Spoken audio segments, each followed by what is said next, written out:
salam sehat khususnya untuk tenaga kesehatan dan tenaga medis di Indonesia. Hari ini bertepatan pada hari Sabtu, eh, tanggal 7 Februari tahun 2026 pada pukul 09.02 waktu Indonesia Barat akan diselenggarakan kegiatan peningkatan kompetensi sumber daya manusia kesehatan dalam bentuk webinar nasional. Pertama-tama saya menyapa kepada yang terhormat Direktur PT Pilar Edukasi Sehat Ibu Diana Puspitasari SEMMMAK, kepada yang terhormat narasumber kita pada pagi hari ini yaitu Ibu Bidan Ganindya Yamachika STRK MBTC CBMHT CACHT CMSHT. Tidak lupa juga kami menyapa kepada Bapak dan Ibu peserta webinar pada pagi hari ini, baik dari kalangan tenaga kesehatan dan tenaga medis, dosen maupun mahasiswa. Kegiatan pada pagi hari ini diselenggarakan oleh PT Pilar Edukasi Sehat bekerjasama dengan Lembaga Peningkatan Kompetensi Perkumpulan Perawat Pembaharuan Indonesia. Baik Bapak Ibu semua, sebelum kita memulai kegiatan kita pada pagi hari ini, izinkanlah saya memperkenalkan diri terlebih dahulu. Saya Maulana Aditya Pratama AMK SHMH. Selaku moderator pada pagi hari ini akan menemani dan mendampingi Bapak Ibu semua sampai kegiatan. Sebelum kita memulai kegiatan kita pada pagi hari ini, izinkanlah saya membacakan susunan acara kegiatan kita pada pagi hari ini, yaitu yang pertama adalah pembukaan, kedua adalah pemutaran lagu Indonesia Raya, yang ketiga adalah penyampaian materi dari narasumber kita yaitu Ibu Bidan Ganindya Yamachika STRK. Lalu sesi akan dilanjutkan dengan sesi istirahat untuk narasumber yang akan diisi oleh promosi kegiatan pada PT Pilar Edukasi Sehat yang akan diselenggarakan pada bulan Februari dan bulan Maret. Lalu sesi akan dilanjutkan dengan sesi diskusi dan tanya jawab oleh peserta dan narasumber. Baik Bapak Ibu semua, alhamdulillah hari ini PT Pilar Edukasi Sehat secara konsistennya melaksanakan kegiatan peningkatan kompetensi untuk sumber daya manusia kesehatan, baik tenaga kesehatan dan tenaga medis di Indonesia. Mungkin tema pada minggu ini adalah kita akan mengangkat tentang ilmu kebidanan, tentang berbicara tentang kematian ibu dan anak.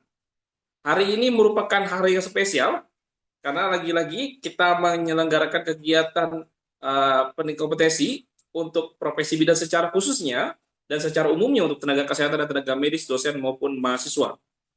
Tidak lupa juga mengikuti kegiatan-kegiatan kami yang akan diselenggarakan pada tanggal 22 November tahun 2026, kita berbicara tentang tema tentang keperawatan, dan tanggal 28 Februari juga kita akan berbicara tentang hukum kesehatan.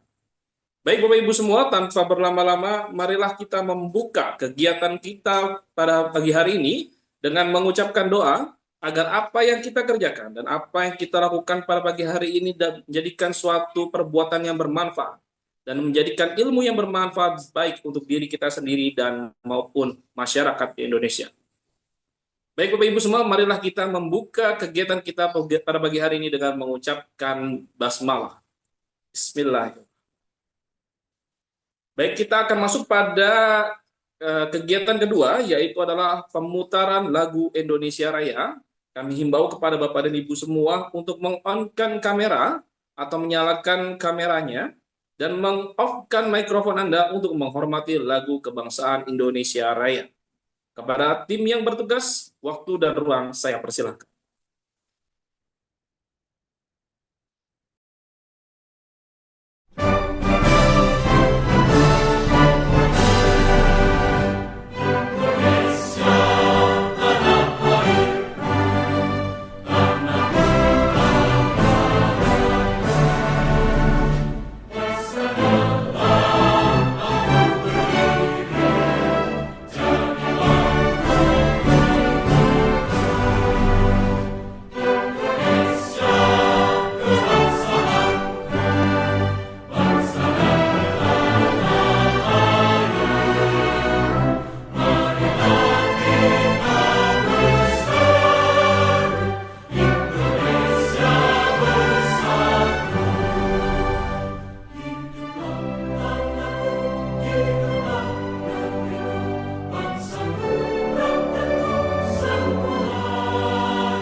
Baik, saya ucapkan terima kasih kepada tim yang bertugas.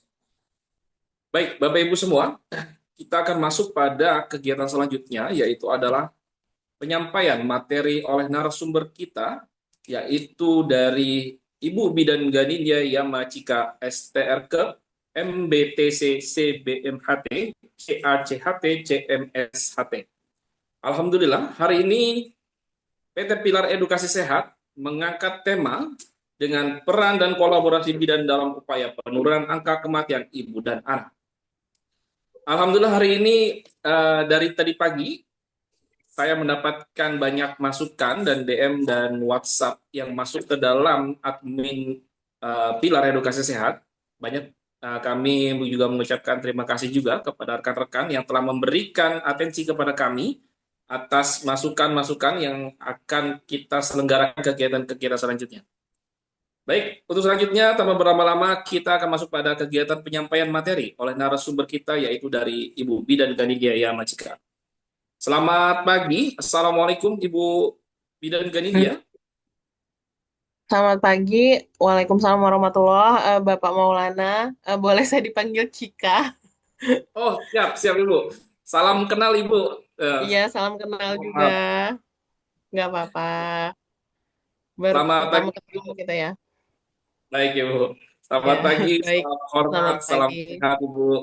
Terima kasih Ya, atas waktunya yang telah menyiapkan waktu untuk bersama kami di PT Pilar Edukasi Sehat untuk bersama-sama kita membangun bangsa dalam upaya peningkatan kompetensi di Indonesia. Baik, ya. Bapak Ibu semua, Alhamdulillah narasumber kita yang sangat luar biasa ini sudah bergabung bersama kita, yaitu Ibu Cika ya, kita memanggilnya Ibu Cika bersama-sama. Beliau merupakan salah satu juga selain praktisi juga, beliau ini aktif nih. Ternyata di akademisi gelarnya lumayan panjang sekali. Artinya beliau ini selalu terupdate dengan ilmu-ilmu yang terbaru dan mengetahui apa yang harus dikerjakan dan bagaimana sih terobosan-terobosan di dunia sekarang. Baik Bapak Ibu semua, tanpa berlama-lama, kita rasanya juga tidak sabar ya mendapatkan ilmu dari beliau ini yang sangat luar biasa. Untuk waktu dan ruang Bu Cika, saya persilahkan. Iya. Bismillahirrahmanirrahim. Assalamualaikum warahmatullahi wabarakatuh. Apakah suara saya terdengar jelas? Waalaikumsalam warahmatullahi wabarakatuh. Tenang aja, jelas Bu, sangat Jelas, jelas. jelas ya. Em, Alhamdulillahirabbil alamin, segala puji bagi Allah yang telah melimpahkan semua rahmat dan karunia-Nya kepada kita sehingga hari ini kita bisa berkumpul dalam keadaan sehat dan untuk menuntut ilmu walaupun hanya di ruang virtual ya. Salawat serta salam semoga senantiasa tercurah pada junjungan kita yaitu Rasulullah Muhammad SAW kepada dan juga kepada keluarga beliau, para sahabat serta umatnya hingga akhir zaman.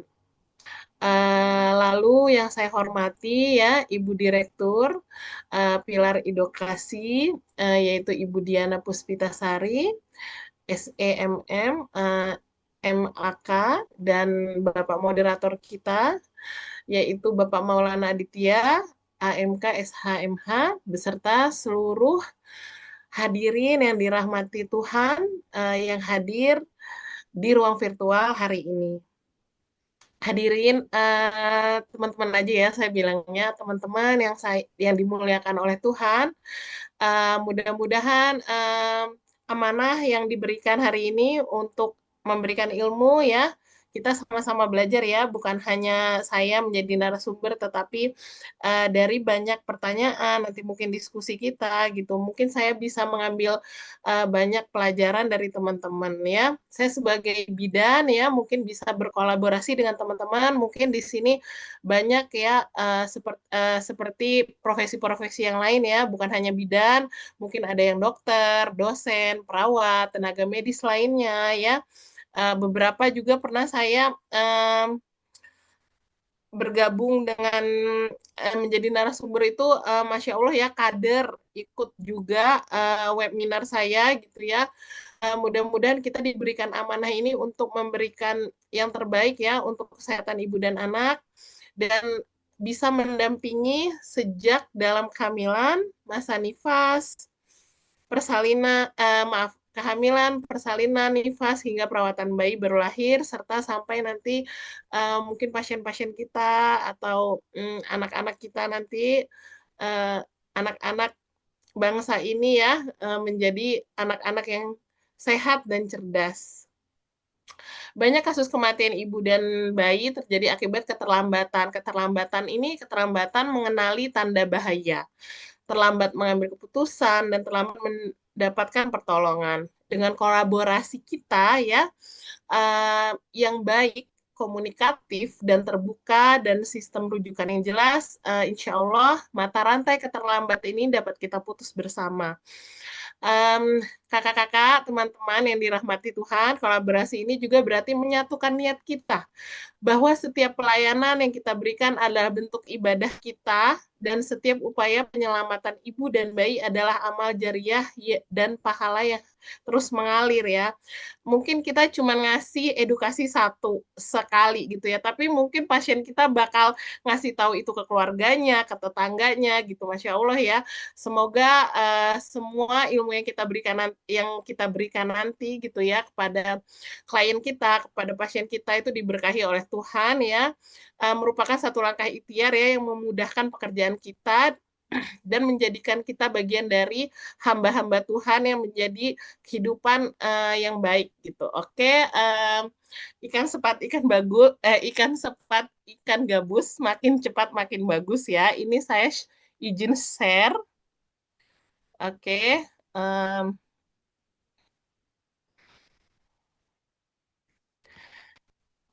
oke, mohon maaf sebentar.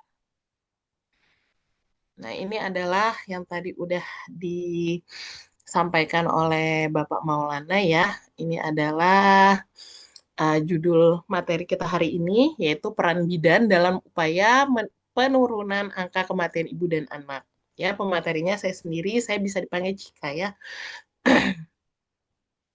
Nah, tak kenal maka kenalan ya. Nama saya Cika. Tadi udah dikenalin ini apa namanya sekilas sama Pak Maulana ya. Saya adalah bidan pelaksana ya tenaga kesehatan di klinik di Jakarta dan di Depok. Saya kerja di klinik Jakarta dan Depok ya. Salah satu kalau di Jakarta namanya Wellness, kalau di Depok namanya MU. Kalau di Jakarta itu klinik Pratama, kalau di Depok itu klinik rawat jalan punya Dokter Objin ya. Layanannya home care itu layanan saya sendiri ya, ibu dan bayi Jabodetabek. Saya juga salah satu trainer prenatal dan postnatal di salah satu training center dan fasilitator di berbagai training center. Alhamdulillah ada beberapa ya, udah ada beberapa yang saya gabung gitu dan kadang mengisi juga ya, memberikan edukasi ya. Dan saya sekarang juga salah satu mahasiswa magister dan sedang menulis tesis. Doain ya teman-teman, biar tesis saya lancar. Oke, mendampingi ibu dengan ilmu, empati, dan pendekatan holistis berbasis bukti ya. Oke, nah ini kita mulai ke materi ya, kakak-kakak ya. Mengapa sih AKI dan AKB itu masih menjadi masalah yang serius? Di Indonesia sendiri tuh AKI sekitar 189 sampai 305 kematian per 1000 kelahiran hidup ya. Maaf, per 100.000 kelahiran hidup. Nah, ini masih sangat tinggi dibanding target nasional dan ASEAN ya. AKB itu sekitar 16,8 per 1000 kelahiran hidup. Bayangin teman-teman, apa namanya, setiap berapa menit sekali nih gitu ya, ada kematian gitu ya, dan itu sangat sungguh disayangkan ya. Padahal itu jauh sekali dengan target pemerintah adalah penurunannya menjadi 180 per 100.000 dan AKB menjadi 16 per 1000. Nah, itu PR kita sama-sama ya. AKI dan AKB ini masih menjadi masalah serius. kualitas layanan kesehatan ibu dan anak tuh belum rata. Kita tahu misalnya kalau di Jakarta mungkin kendalanya macet gitu ya. Em, Mungkin di tempat lain, misalnya teman-teman kita di teman saya ada sih di Papua ya. Jadi kalau misalnya ngerujuk tuh harus pakai sampan kayak gitu ya. Sampan itu em, jadi dia tuh perahu yang kecil gitu kan. Terus komplikasi medis yang dapat dipecahkan tuh masih eh, tinggi ya. Disparitas sosial ekonomi dan gender, juga keterbatasan tenaga dan fasilitas kesehatan. Nah, ini juga masih PR ya. Semuanya PR kita gitu ya. Mungkin kalau misalnya kita mau berperan serta gitu, apapun kita gitu, pasti sangat berpengaruh pada target penurunan AKI dan AKB ini. Oke. AKI dan AKB ini adalah masalah klinis ya. Sistem dan keputusan ya. AKI dan AKB ini menjadi masalah nggak cuma klinisnya aja sih, tapi juga sistem dan keputusan. Angka kematian ibu dan angka kematian bayi ya, AKB ini masih menjadi indikator pentingnya mutu pelayanan kesehatan. Permasalahan ini tidak hanya dipengaruhi oleh kondisi klinis ibu dan bayi, tetapi juga oleh kelemahan sistem layanan kesehatan serta ketepatan pengambilan keputusan. Nah, pengambilan keputusan ini juga ya, tenaga kesehatan ini keterlambatan mengenali kegawat daruratan, rujukan yang tidak optimal, dan keputusan klinis yang kurang tepat dapat meningkatkan risiko kematian. Oleh karena itu, diperlukan pendekatan komprehensif ya, secara menyeluruh yang mengintegrasi kompetensi klinis, penguatan sistem, dan keputusan berbasis evidence base untuk penurunan AKI dan AKB. Nah, kadang-kadang kita jadi tenaga medis ini kan suka em, apa ya, suka bingung ya sama uh, putusan kenapa sih kita tuh harus ngambil SKP gitu. 5 tahun ini 50 misalnya kalau bidan ya, kalau teman-teman yang lain mungkin ada yang lebih atau ada yang kurang, saya kurang tahu. Tapi nggak taunya hal itu terjadi akibat adanya AKI dan AKB ini, teman-teman. Jadi sebenarnya kita ngambil SKP itu setiap 5 tahun itu berapa puluh SKP.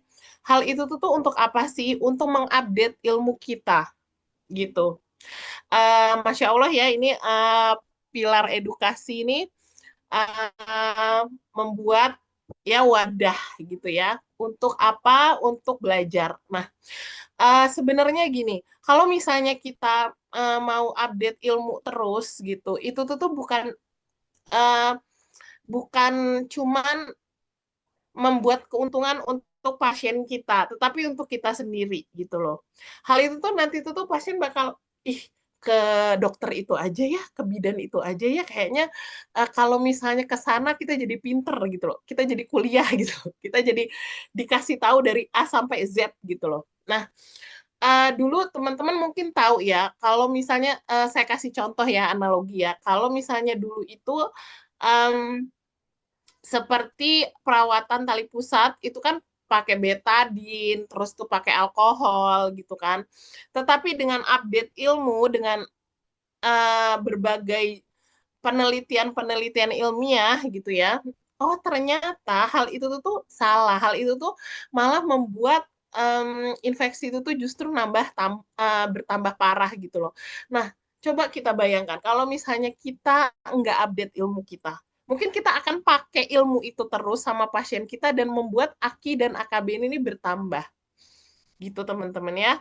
Um, karena tadi itu ya, hal ini tuh harus pendekatan komprehensif ya, secara menyeluruh ya, bukan hanya klinis ya, tapi juga penguatan sistem ya. Penguatan sistem itu termasuk rujukan administrasi ya, nanti keputusan evidence base ya untuk menurunkan AKI dan AKB. Oke, next ya, kita next. Nah, ini peran strategis ya bidan dalam tim kesehatan ya. Ini bidan adalah salah satu tim kesehatan yang memiliki peran strategis dalam pelayanan kesehatan ibu dan anak. Dalam tim kesehatan, bidan ini berperan tidak hanya sebagai memberi asuhan klinis, ya, tetapi juga sebagai pengambil keputusan awal, ya, pendeteksi dini, kegawat daruratan, dan sistem rujukan.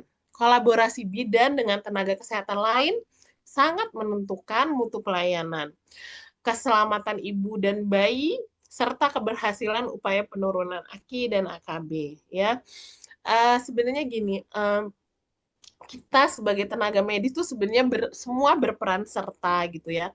Tetapi biasanya yang datang pertama kali itu pasien tuh datang pertama kali itu sebenarnya di bidan. Kalau untuk ibu dan bayi ya, ibu dan anak gitu kan.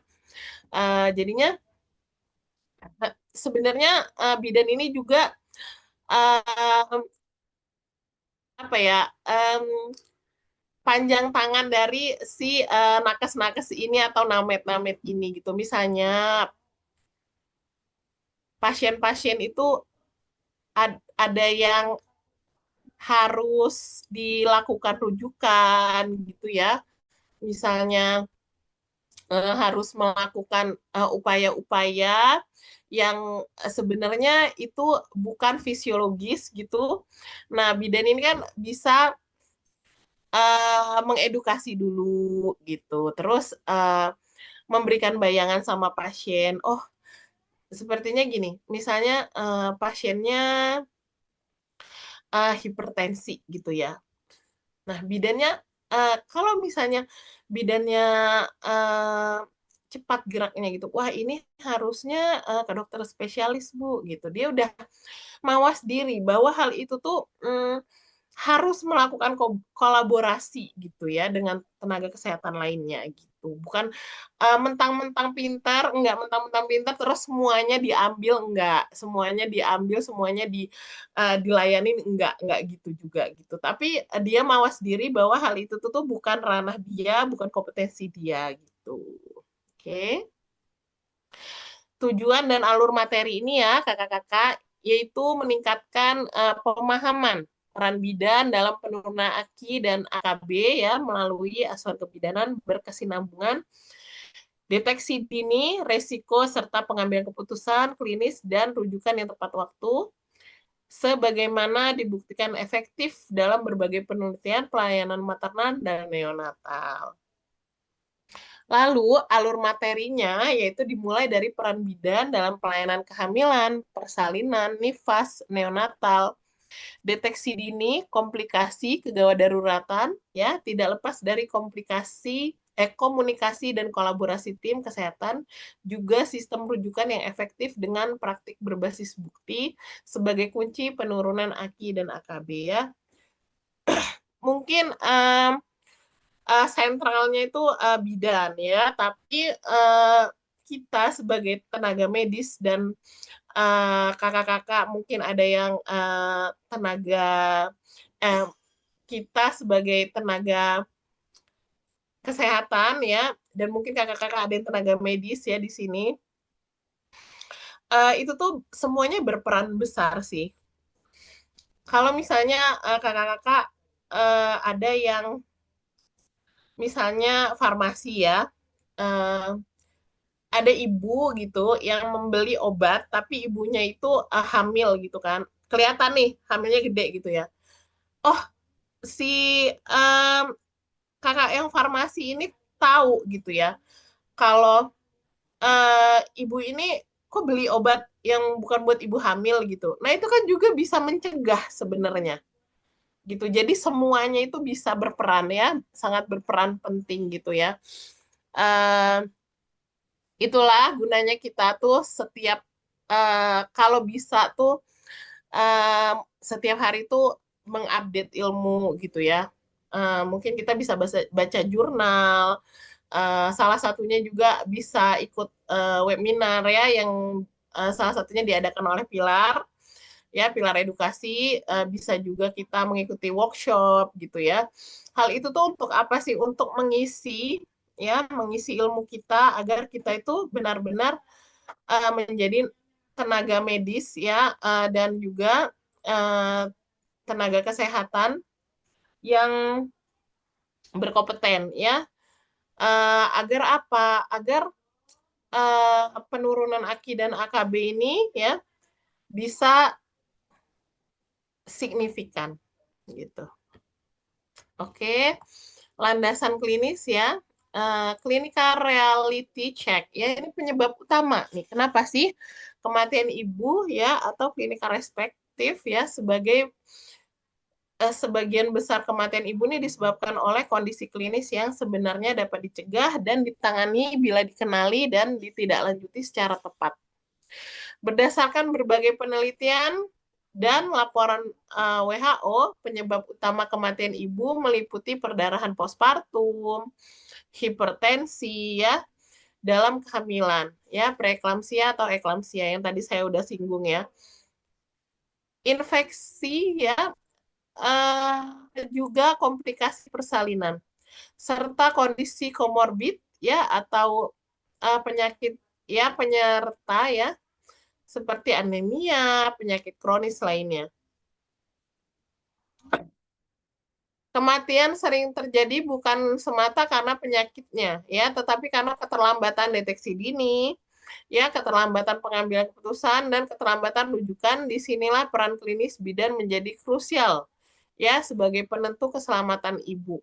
Biasanya kita yang jadi praktisi itu uh, udah punya intuisi gitu ya di lapangan. Oh, abis ini nih biasanya ini ya kayak gitu. Ya, tapi hal itu tuh bukan menjadi eh, menjadi em, menjadi tolak ukur sih. Kita tetap nggak boleh nakut-nakutin pasien, terutama terus kita juga nggak bisa juga bilang bu biasanya habis kayak gini jadi kayak gini gitu kan nggak bisa. Tapi kita eh, menceritakan bu kalau anemia itu nantinya ya bisa saja misalnya perdarahan seperti itu. Nah, dari awal kalau misalnya kita udah menemukan tuh ibunya HB-nya tuh rendah gitu, bisa kita melakukan edukasi agar apa? Agar si ibu ini HB-nya nggak rendah misalnya ya. Misalnya nanti nggak jadi perdarahan nih gitu ya. Misalnya Bu nanti banyak makan sayur ya Bu gitu ya. Atau edukasi-edukasi lainnya ya yang membuat apa ibunya ini HB-nya ini bisa naik secara berkala ya. Lalu saat persalinan ya tidak memberikan rasa ketakutan dan juga kekhawatiran bagi ibu ya. Biasanya tuh lebih baik sebelum aterem ya atau matang ya si ibu ini dicek lagi kan HB-nya. Oh, udah normal nih biasanya gitu. Nah, kalau misalnya ibunya udah normal itu kan suatu apa ya, ke suatu kemudahan juga buat bidan untuk apa? Untuk memberi asuhan ya, untuk memberikan asuhan, untuk memberikan pernyataan, untuk memberikan layanan pada ibu bahwa layanan bidan ini bisa dilakukan. Karena apa? Karena itu memang menjadi kompetensi bidan. Tapi kalau misalnya anemia gitu, misalnya anemianya kok HB-nya nggak turun, nggak naik-naik gitu. Nah itu juga kan nggak boleh kalau kita apa namanya kita layani, tapi harus kita tetap rujuk ke dokter obgyn gitu ya. Oke, next ya landasan klinik. Clinical reality check ya penyebab utama kematian bayi baru lahir. Kematian bayi baru lahir ini paling banyak terjadi pada 7 hari pertama kehidupan dan sebagian besar disebabkan oleh kondisi yang dapat dicegah dengan asuhan neonatal esensial ya. Berdasarkan hasil penelitian dan laporan WHO, penyebab utama kematian neonatal meliputi afeksia lahir, prematuritas dan berat badan lahir rendah ya, BBLR ya, infeksi sepsis neonatal serta komplikasi persalinan. Resiko kematian juga meningkat ketika terjadi keterlambatan resusitasi, perawatan awal yang tidak optimal, keterlambatan rujukan, serta kurangnya pemantauan ketat setelah lahir. Peran bidan sangat menunjukkan melalui pelaksanaan segera dan pemantauan dini juga keputusan klinis yang tepat. Nah, untuk kematian bayi itu kan 7 hari pertama. Nah, makanya tuh sangat penting ya bagi kita ya, bidan, untuk memberikan edukasi ya, sebelum bayi itu lahir ya. Kalau TM3 tuh biasanya udah ngasih edukasi gitu, edukasi tentang perawatan bayi baru lahir ya, cara yang memandikan yang benar, cara merawat dari pusat kayak gitu, cara menyusui juga sangat berpengaruh ya. Dan juga jangan lupa kita selalu bicara dengan pasien kita kalau misalnya em, menemukan hal-hal yang harus kegawat daruratan, ciri-ciri kegawat daruratan itu tuh memang harus segera menghubungi kita. Seperti itu ya. Oke, next. Ini penyebab kematian ibu ya. Kematian yang sebenarnya bisa dicegah kalau ibu. Sebagian besar kematian ibu merupakan kematian yang dapat dicegah ya. Preventable deaths ya. Berbagai penelitian menunjukkan bahwa kematian ini sering terjadi bukan karena kondisi yang tidak bisa ditolong, tetapi akibat keterlambatan mengenali tanda bahaya, ya, keterlambatan pengambilan keputusan klinis serta keterlambatan rujukan dan penanganan adekuat. Perdarahan, preeklamsi, dan infeksi dapat diselamatkan bila ditangani dengan cepat, tepat, dan sesuai standar ya, SOP ya. Penguatan kompetensi klinis bidan, kesiapsiagaan kedaruratan, serta keputusan berbasis bukti menjadi kunci utama dan mencegah kematian ibu. Itu kenapa sih kita tuh sebagai namet dan nakes tuh harus banget, menurut saya wajib ya, ikut pelatihan kegawat daruratan. Entah itu kegawat daruratan ibu atau yang paling penting kegawat daruratan neonatal. Kenapa gitu ya? Karena kita tuh yang namanya kejadian gawat darurat tuh kita nggak tahu gitu ya. Kapan akan terjadi gitu. Kalau misalnya em, kita misalnya buka praktek gitu ya, tapi kita belum ikut pelatihan kegawat daruratan gitu. Padahal kita udah buka persalinan 24 jam, nah itu sangat gawat sih menurut saya. Nanti kalau ada apa-apa gimana?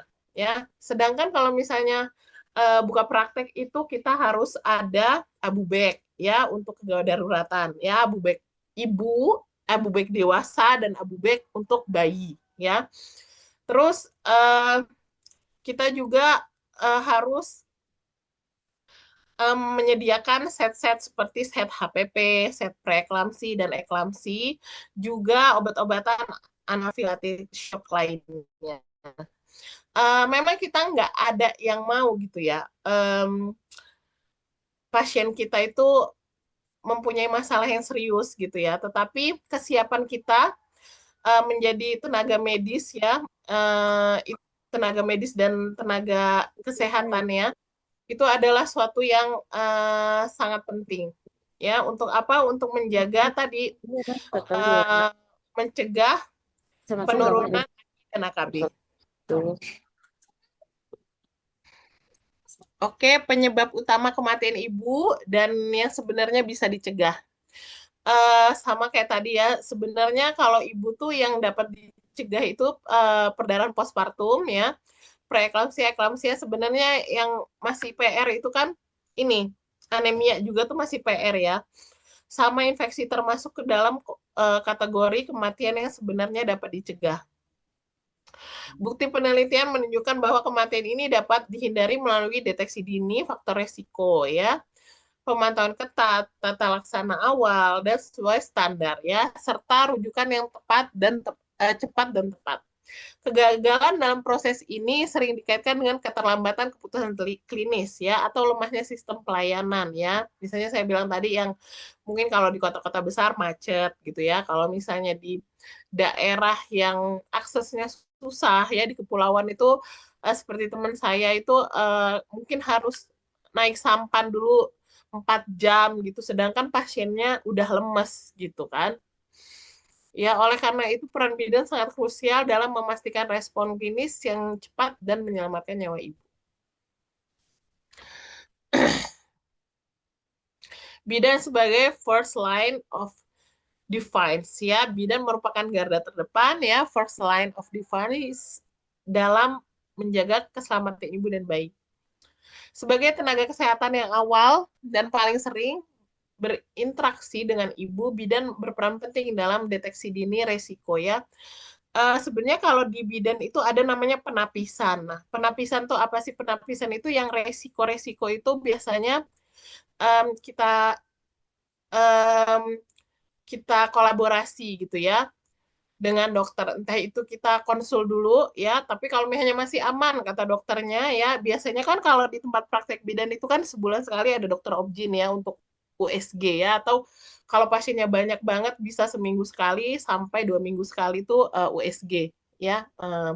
Minta tolong dokter obgyn untuk ke tempat praktek kita, terus nanti obgynnya itu ANC gitu, ANC pakai USG ya. Lalu berbagai penelitian ini menunjukkan bahwa kehadiran bidan yang kompeten dan responsif secara signifikan menurunkan risiko kematian ibu dan bayi, terutama pada fase kritis, ya, pada kehamilan, persalinan, nifas, dan periode neonatal awal. Oke. Dengan ANC berkualitas lebih dari sekedar pemeriksaan rutin ya, yaitu antenatal care ya, ANC ya, yang berkualitas bukan hanya tentang jumlah kunjungan, tetapi tentang mutu asuhan yang diberikan. Tetapi jumlah kunjungan juga ya. Penelitian menunjukkan bahwa ANC yang efektif mencakup screening resiko secara komprehensif ya, secara menyeluruhan ya, keseluruhan ya, pemantauan kondisi ibu dan janin ya, itu sangat penting ya. Lalu edukasi ya, tanda bahaya yang saya bilang tadi namanya itu biasanya kita tapis ya, penapisan. Penapisan tuh yang sebenarnya tuh yang bisa dibilang resiko lah gitu. Lalu konseling gizi ya, eh, dan juga kesehatan mental serta perencanaan persalinan dan rujukan.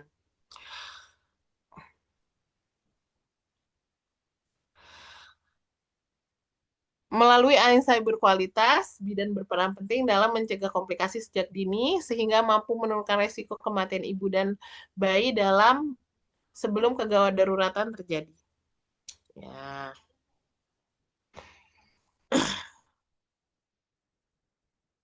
Ini red flag kehamilan yang tidak boleh terlewat ya.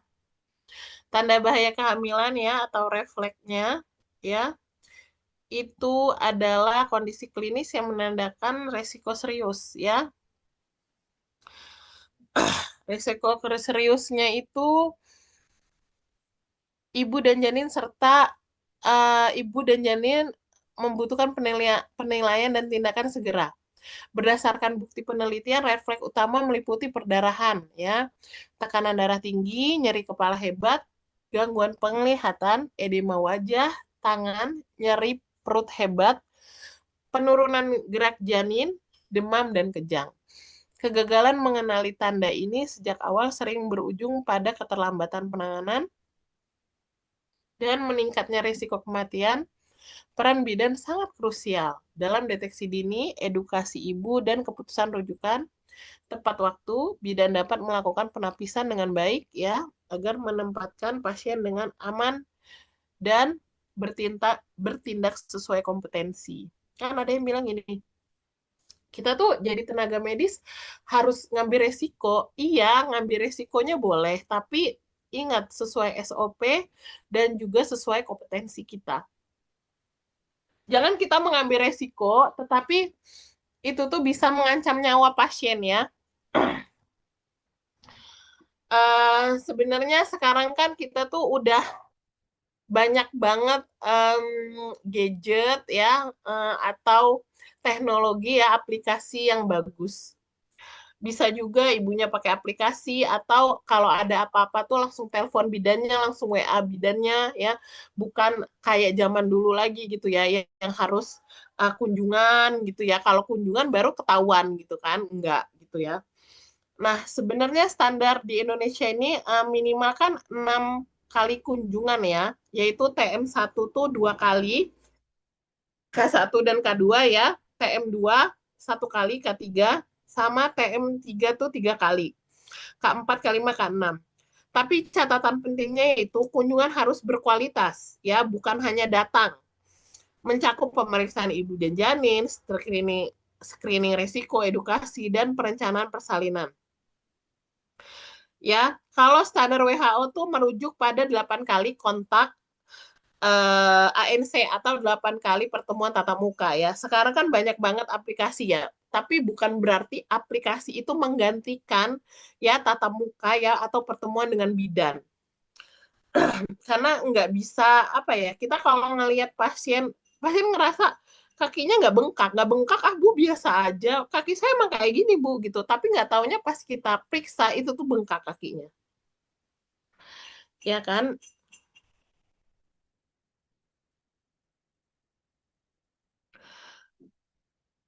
Oke, next. Ya, persalinan fisiologis dan patologis. Nah, ini berpengaruh juga nih. Saya berapa bulan ini tuh ngedapetin pasien yang ini untuk SC dulu ya. Em, Home care sama saya, tapi pasien-pasiennya itu lewat jalan lahirnya atau lewat bekas SC-nya itu ada pusnya. Ya, itu PR juga sih buat kita. Ya, gimana kita itu tuh benar-benar harus memberikan perawatan ya untuk ibu tersebut. Padahal sebenarnya ibunya itu juga udah apa namanya eh, ibunya tuh juga udah memberikan perawatan yang baik gitu loh sama bekas SC-nya gitu ya. Nah terus ada juga beberapa yang perawatan tali pusat itu juga ya masih walaupun udah diberikan edukasi tapi tetap merasa perawatan tali pusatnya gampang gitu ya. Jadinya hari keberapa tuh berbau gitu dan merah gitu biasanya. Seperti itu. Nah, kalau persalinan yang patologis itu ya, kalau yang fisiologis sebenarnya aturan yang fisiologis dulu nggak apa-apa ya teman-teman. Ini yang fisiologis ya. Kalau yang fisiologis tuh, masya Allah ya, mungkin karena memang udah Tuhan berikan jalan ya. Ternyata persalinan fisiologis itu adalah persalinan yang normal, yang spontan ya, dan em, banyak banget manfaatnya buat ibu dan juga bayi. Ya, karena kenapa? Saat persalinan normal itu si buat si bayinya dulu ya, si janinnya dulu ya. Saat janin keluar itu kan udah jadi bayi. Saat janin keluar itu janin itu sudah mengenal bakteri-bakteri di vagina ibu. Sehingga ada penelitian ya menegaskan bahwa hal itu tuh berpengaruh dengan bakteri yang ada di usus ibu ya. Jadi anak yang lahir normal sama yang sesar ya itu biasanya daya tahan tubuhnya lebih bagus. Kita nggak mengesampingkan anak yang lahir sesar. Bisa aja yang lahir sesar mengenal bakteri-bakteri itu dari apa? Dari mengonsumsi ASI ibu, ya. Makanya hal-hal yang fisiologis ini sangat sangat bermanfaat ya, bukan cuma untuk ibu, tapi untuk bayinya. Kalau untuk ibu ya kita tahu sendiri ya, teman-teman di sini mungkin yang perempuan ya, jujur ya Pak Maulana, saya baru kali ini ikut webinar yang pernah sih waktu itu yang ada laki-lakinya gitu ya. Mungkin cuman nggak sering gitu ya, tapi biasanya yang perempuan semua sih gitu ya. Saya webinar tuh biasanya perempuan semua gitu ya, karena kan bidan-bidan ya. Nah, itu biasanya ibu-ibu tuh udah tahu, oh gimana rasa enaknya melahirkan eh, normal, karena tuh habis melahirkan berapa jam aja udah bisa jalan ke toilet sendiri, kayak gitu. Dan terus kita habis pulang dari klinik, kita bisa mandiin anak kita sendiri gitu ya. tanpa misalnya, kalau misalnya pasien-pasien saya yang sesar itu eh, misalnya batuk atau bersin aja tuh sakit banget gitu. Nah, makanya untuk kakak-kakak di sini ya, dokter-dokter ya, para nakes sama namet yang ikut webinar, em, mari dorong istri-istri kita ya, pasangan-pasangan kita untuk melahirkan secara normal. Sebenarnya melahirkan itu bukan cuma ibunya saja ya, em, bukan cuman istrinya aja, tapi suaminya tuh harus menjadi pendorong utama, support utama bahwa si perempuannya ini nih, ibunya ini bisa melahirkan normal, kayak gitu. Lalu sebaiknya persalinan patologis ini ya ditandai oleh adanya penyimpangan dari proses normal, ya. Lebih bagus memang persalinan SC ini bukan cuma takut melahirkan aja, tapi harus ada didorong oleh proses yang menyimpang ya, atau kita bilangnya patologis, seperti partus lama, perdarahan, gawat janin, preeklamsia, eklamsia ya, infeksi, atau ketidakseimbangan kemajuan persalinan. Perbedaan ini penting sekali sejak dini karena persiapan patologis ini membutuhkan intervensi cepat, keputusan klinis yang tepat, dan kolaborasi serta rujukan. Ya, peran bidan sangat menentukan dalam pembedaan keduanya demi keselamatan ibu dan janin, ibu dan bayi. Oke, kapan bidan harus bertindak cepat? Bidan harus segera bertindak cepat ketika muncul tanda bahaya atau red flags pada ibu dan bayi, baik selama kehamilan, persalinan, nifas, maupun periode neonatal. Kondisi ini seperti perdarahan, tekanan darah tinggi, serta gejala kejang, juga partus lama, gawat janin, demam tinggi atau penurunan kesadaran, penuntut keputusan klinis, serta tanpa penunda ya. Jadi kalau kita udah intuisi, kita udah main, wah ini kayaknya nggak bisa nih gitu dilahirin di tempat mandiri kita ya. Ya jangan dipaksain gitu ya. Tetap harus konsultasi ya. Penelitian menunjukkan bahwa kecepatan mengenali masalah, melakukan tata laksana awal, dan merujuk tepat waktu merupakan faktor kunci dalam mencegah kematian ibu dan bayi dalam situasi kritis, dan menunggu adalah risiko bertindak cepat adalah penyelamat nyawa ya, terutama nyawa ibu dan bayi ya. Kesalahan klinis yang sering dianggap masih aman gitu kan. Banyak kematian ibu dan bayi ini berawal dari kondisi yang awalnya dianggap masih aman berdasarkan ketemuan penelitian ya dan audit maternal perinatal. Kesalahan klinis yang sering terjadi meliputi pengabaian, tanda bahaya ringan ya. Padahal ini udah tanda-tanda nih menunjukkan tindakan karena kondisi tampak stabil. Wah, ibunya nggak apa-apa, ibunya masih bisa datang ANC, nggak apa-apa lah gitu ya. Tapi jangan disepelekan ya. Lalu penunda ya, tindakan karena kondisi tampak stabil ya. Salah menilai progres persalinan ya, keterlambatan rujukan, serta kurangnya pemantauan berkelanjutan. Padahal perubahan kecil pada tanda vital ya atau perilaku ibu dan bayi bisa menjadi awal kegawat daruratan dalam praktik kebidanan. Tidak ada istilah menunggu aman, nggak ada. Kalau udah ada red flags-nya, ya, ya harus segera gitu ya. Harus segera apa? Harus segera tindak lanjut ya. Rujukan tepat waktu dan indikator profesionalisme. Rujukan tepat waktu merupakan cerminan profesionalisme bidan. Dalam praktik klinis, penelitian menunjukkan bahwa banyak kematian ibu dan bayi terjadi bukan karena tidak adanya fasilitas, tetapi karena keterlambatan keputusan rujukan. Bidan yang profesional mampu mengenali batas kewenangan, ya, atau kompetensi, menilai risiko secara objektif, dan mengambil keputusan rujukan sebelum kondisi ibu menjadi gawat, ya, sebelum terlambat. Rujukan bukan tanda kegagalan, melainkan ketidak tindakan penyelamatan ya, bukan berarti saya gagal nih gitu ya. Uh, harus banget ya mengesampingkan ya opini-opini seperti itu ya. bahwa kita tuh harus berusaha nyawa ya, nyawa pasien ya, entah itu nyawa ibu dan bayi itu adalah tanggung jawab kita ya, kompetensi kita dan komitmen kita terhadap keselamatan pasien ya. Nah, ini kebijakan sistemnya. AKI dan AKB dalam perspektif sistem kesehatan. AKI dan AKB ini tidak hanya dipengaruhi oleh faktor klinis, tetapi sangat ditunjukkan oleh kekuatan sistem kesehatan. Berbagai penelitian menunjukkan kebijakan pelayanan maternal neonatal ketersediaan oleh fasilitas ya atau sistem rujukan yang efektif ya, dan juga tenaga kesehatan yang terlatih.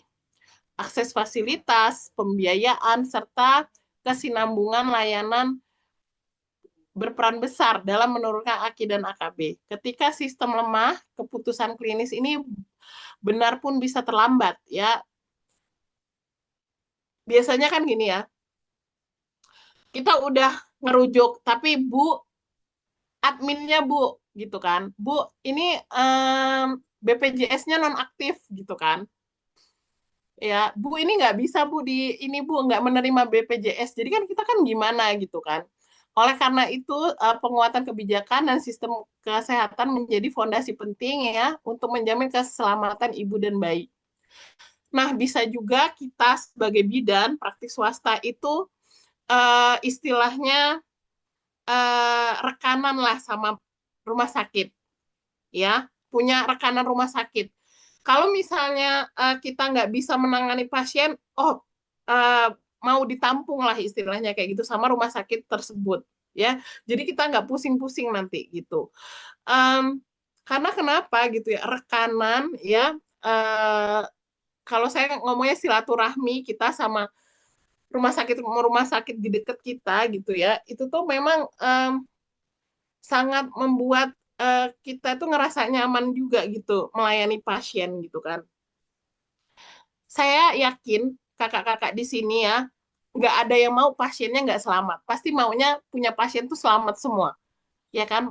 Pengennya punya pasien tuh yang sehat semua gitu kan. Oke, kebijakan dan sistem continuum of care ibu dan bayi ya.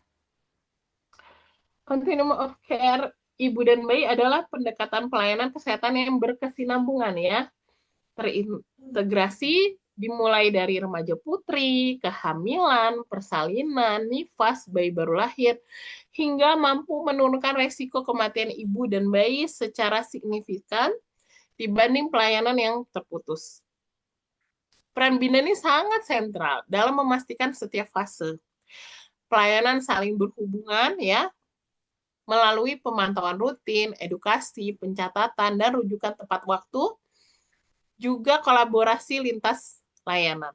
Sistem yang kuat memastikan tidak adanya ibu dan bayi yang hilang dalam tanda kutip ya, dalam proses pelayanan. Maksudnya hilang ya, ya kita kehilangan nyawa lah ya. Sebenarnya gini, untuk remaja putri, nah untuk remaja putri sebenarnya nggak cuma remaja putri sih, remaja putra juga ya. Kakak-kakak yang punya anak gitu ya, maupun putri maupun putra, dari kecil itu kan udah diberikan vitamin gitu ya, makanan yang bergizi. Nah, itu sangat berpengaruh sebenarnya untuk apa? Untuk reproduktivitasnya. Nah, kebanyakan teman-teman ya menemukan penelitian itu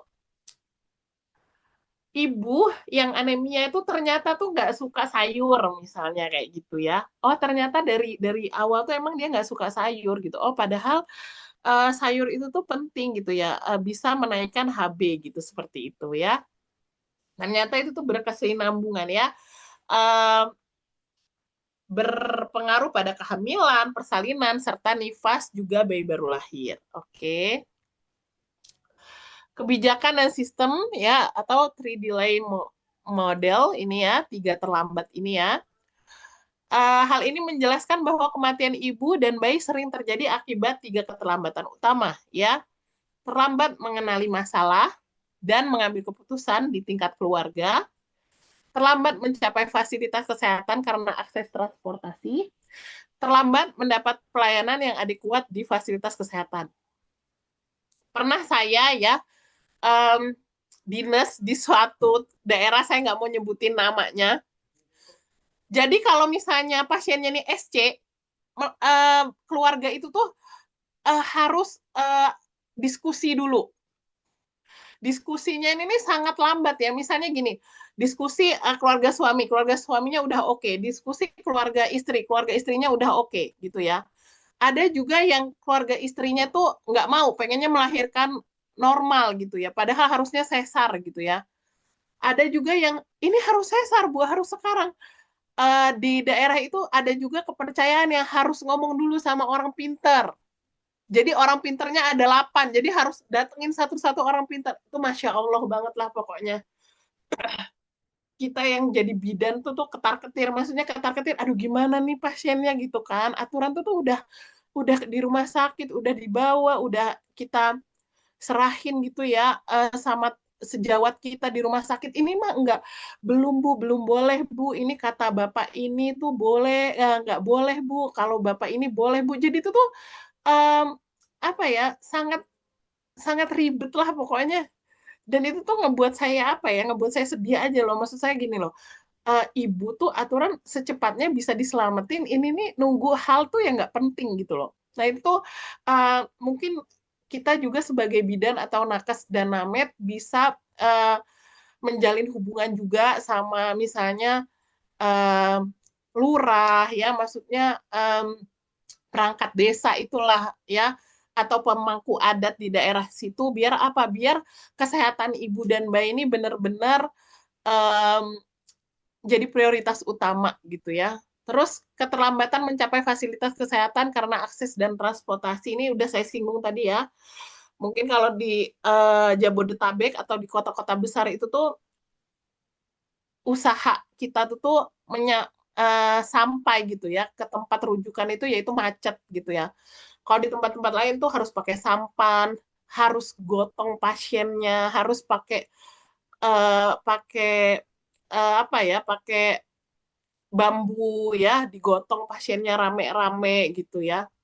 Bidannya sambil bawa-bawa infus gitu ya. Nah, itu Masya Allah benar. Mudah-mudahan teman-teman kita ya di tempat-tempat yang di pedalaman itu bisa kuat ya.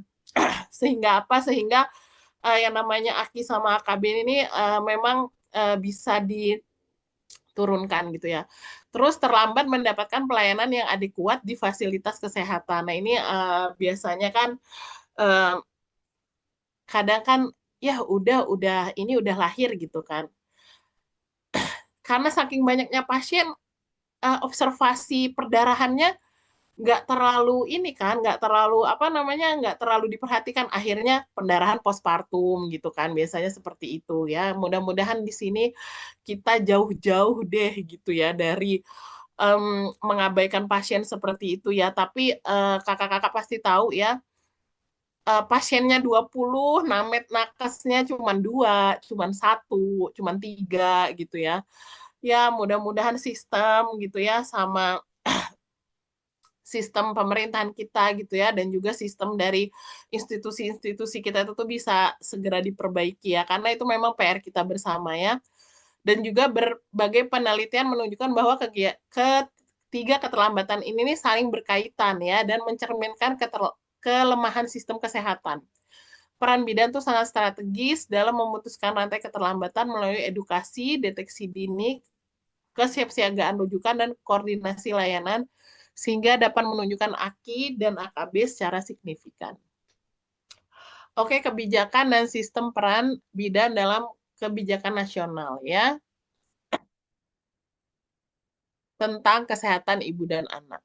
Bidan memiliki peran strategis dalam implementasi kebijakan nasional kesehatan ibu dan anak ya atau KIA sebagai ujung tombak pelayanan di masyarakat dan fasilitas kesehatan.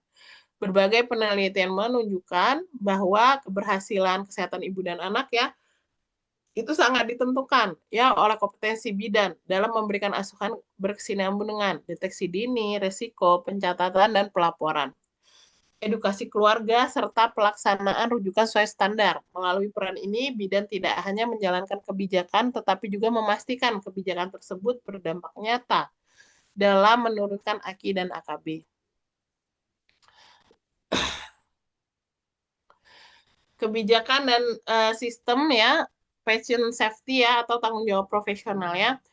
Patient safety merupakan inti dari pelayanan kebidanan profesional dan menjadi bagian tak terpisah dari kebijakan dan sistem kesehatan. Penelitian ini menunjukkan bahwa keselamatan ibu dan bayi sangat berpengaruh oleh kebutuhan terhadap standar pelayanan komunikatif, komunikasi efektif, dokumentasi yang akurat, serta pengambilan keputusan klinis yang tepat. Bidan memiliki tanggung jawab profesional untuk mencegah kesalahan dan mengenali batas kewenangan, melaporkan kejadian yang tidak diharapkan, dan mengutamakan keselamatan pasien di atas kenyamanan praktik. Budaya keselamatan yang kuat adalah kunci penurunan AKI dan AKB. Kebijakan dan sistem ya, rujukan yang efektif dan aman.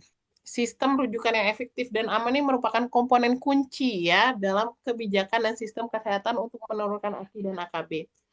Penelitian menunjukkan bahwa rujukan yang berhasil ditentukan oleh keputusan tepat waktu, stabilitas awal pasien, komunikasi yang jelas antar fasilitas, kesiapan transportasi, serta dokumentasi yang lengkap. Peran bidan sangat krusial dalam memastikan rujukan dilakukan sebelum kondisi memburuk dengan tetap mengutamakan keselamatan ibu dan bayi. Rujukan yang baik bukan sekedar memindahkan pasien tetapi menjamin kesinambungan dan mutu pelayanan. Nah, ini kolaborasi ya, kolaborasi interprofesional ya, kolaborasi lintas profesi ya, itu adalah keniscayaan yang sangat baik ya. Apalagi kalau pasiennya ini kooperatif ya. Hal ini menunjukkan AKI dan AKB ini tidak dapat dicapai oleh satu profesi saja ya. Berbagai penelitian menunjukkan bahwa kolaborativitas profesi antara bidan, dokter, eh, dokter spesialis, dokter umum, ya, perawat, tenaga gizi, dan tenaga kesehatan lainnya, kolaborasi yang efektif ditandai oleh komunikasi yang jelas. Saling menghargai peran dan mengambil keputusan bersama dan juga fokus pada keselamatan pasien dalam sistem kesehatan modern serta tim yang solid, bukan pilihan ya. Tapi ini adalah satu kewajiban ya, melainkan kebutuhan untuk memastikan pelayanan yang aman ya, bermutu dan berkelanjutan. Kolaborasi lintas profesi ini berperan spesifik ya, seperti bidan, dokter, perawat, dan apoteker ya. Kolaborasi lintas profesi ini merupakan kunci keselamatan ibu dan bayi dalam sistem pelayanan kesehatan. Bidan berperan dalam asuhan kesinambungan ya, deteksi dini resiko, penata laksanaan awal dan rujukan tepat waktu. Dokter bertanggung jawab pada menegakkan diagnosis, tindakan medis, ya, lanjutan dan manajemen komplikasi. Perawat memastikan kontinuitas perawatan, pemantauan, kondisi pasien dan dukungan asuhan harian, ya. Apoteker ini bisa menjamin keamanan dan ketepatan penggunaan obat yang tadi saya bilang kalau ngelihat um, ada customer beli obat, misalnya obat yang nggak boleh ya untuk ibu hamil, ya itu kita tanya, ini buat ibu bukan, gitu ya. Jangan sampai misalnya ada nih kasus ibunya darah tinggi, harusnya minum nifedipin, ya kan? Nggak taunya ibunya minumnya amlodipin, gitu. Padahal kan itu nggak boleh. Nah, terus terjadilah um, gerakan janinnya berkurang. Nah, ini kan bisa jadi PR juga gitu. Nah, jangan sampai hal-hal itu tuh terjadi ya. Penelitian menunjukkan bahwa pembagian peran yang jelas, komunikasi efektif antar profesi secara signifikan meningkatkan mutu layanan dan menurunkan resiko kesalahan klinis. Oke, sekarang di penghujung ya, penutup ya dari saya. Sebenarnya kakak-kakak, apapun peran kita dokter kandungan, dokter umum, bidan, ya, perawat, apoteker, berperanlah sesuai kewenangan kita, ya, sesuai kompetensi kita. Niatkan juga, ya, semua pekerjaan kita ini peran kita ini adalah suatu ibadah, ya, dan juga kebaikan kita ini suatu ibadah yang nanti akan kita pertanggungjawabkan di depan Tuhan, ya. Peran kecil yang berdampak besar untuk mengurangi AKI dan AKB Indonesia ini sangat berpengaruh. Mudah-mudahan kita selalu dalam lindungan Tuhan dan mudah-mudahan kita selalu bisa mengupgrade diri terus agar apa? Agar pasien-pasien kita, klien-klien kita bisa nyaman terhadap kita dan juga bisa sehat. Oke, makasih Pak Maulana. Saya serahkan pada Pak Maulana. Baik, terima kasih kepada Ibu Bidan Cika yang sangat luar biasa atas penyampaian materinya ya. Sangat memang benar apa yang disampaikan Bu Cika ya. Apapun perannya, siapapun kita, artinya kita sebenarnya punya peran masing-masing dalam memberikan kontribusi kecil ya, baik untuk diri kita, untuk masyarakat maupun bangsa dan negara. Baik, Bapak Ibu semua, kita berikan kesempatan untuk narasumber kita untuk sambil beristirahat sejenak, ya Bu ya, silakan untuk mungkin mau minum dulu. Baik, Bapak Ibu semua, kegiatan berbagi hari ini diselenggarakan oleh PT Pilar Edukasi Sehat bekerjasama dengan Lembaga Peningkatan Kompetensi Perkumpulan Perawat Pembaharuan Indonesia. Mari tingkatkan kompetensi Anda bersama PT Pilar Edukasi Sehat. Silakan Bapak Ibu semua dapat mengikuti kegiatan kami yang akan diselenggarakan pada tanggal 22 dan 28 bulan Februari dan ada juga tanggal 7 Maret. Baik, untuk informasi kegiatan selanjutnya untuk kepada tim yang bertugas kami persilakan. Perawat gerontik bukan sekadar tenaga kesehatan. Mereka adalah harapan, pendamping,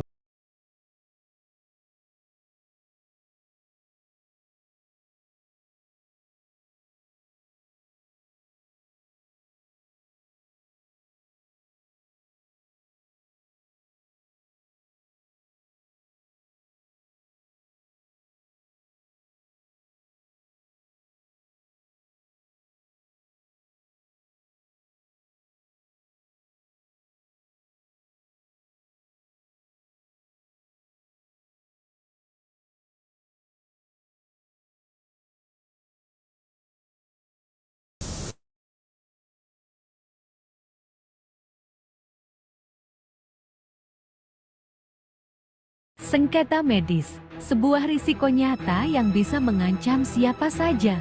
Namun, pengadilan bukan satu-satunya jalan keluar.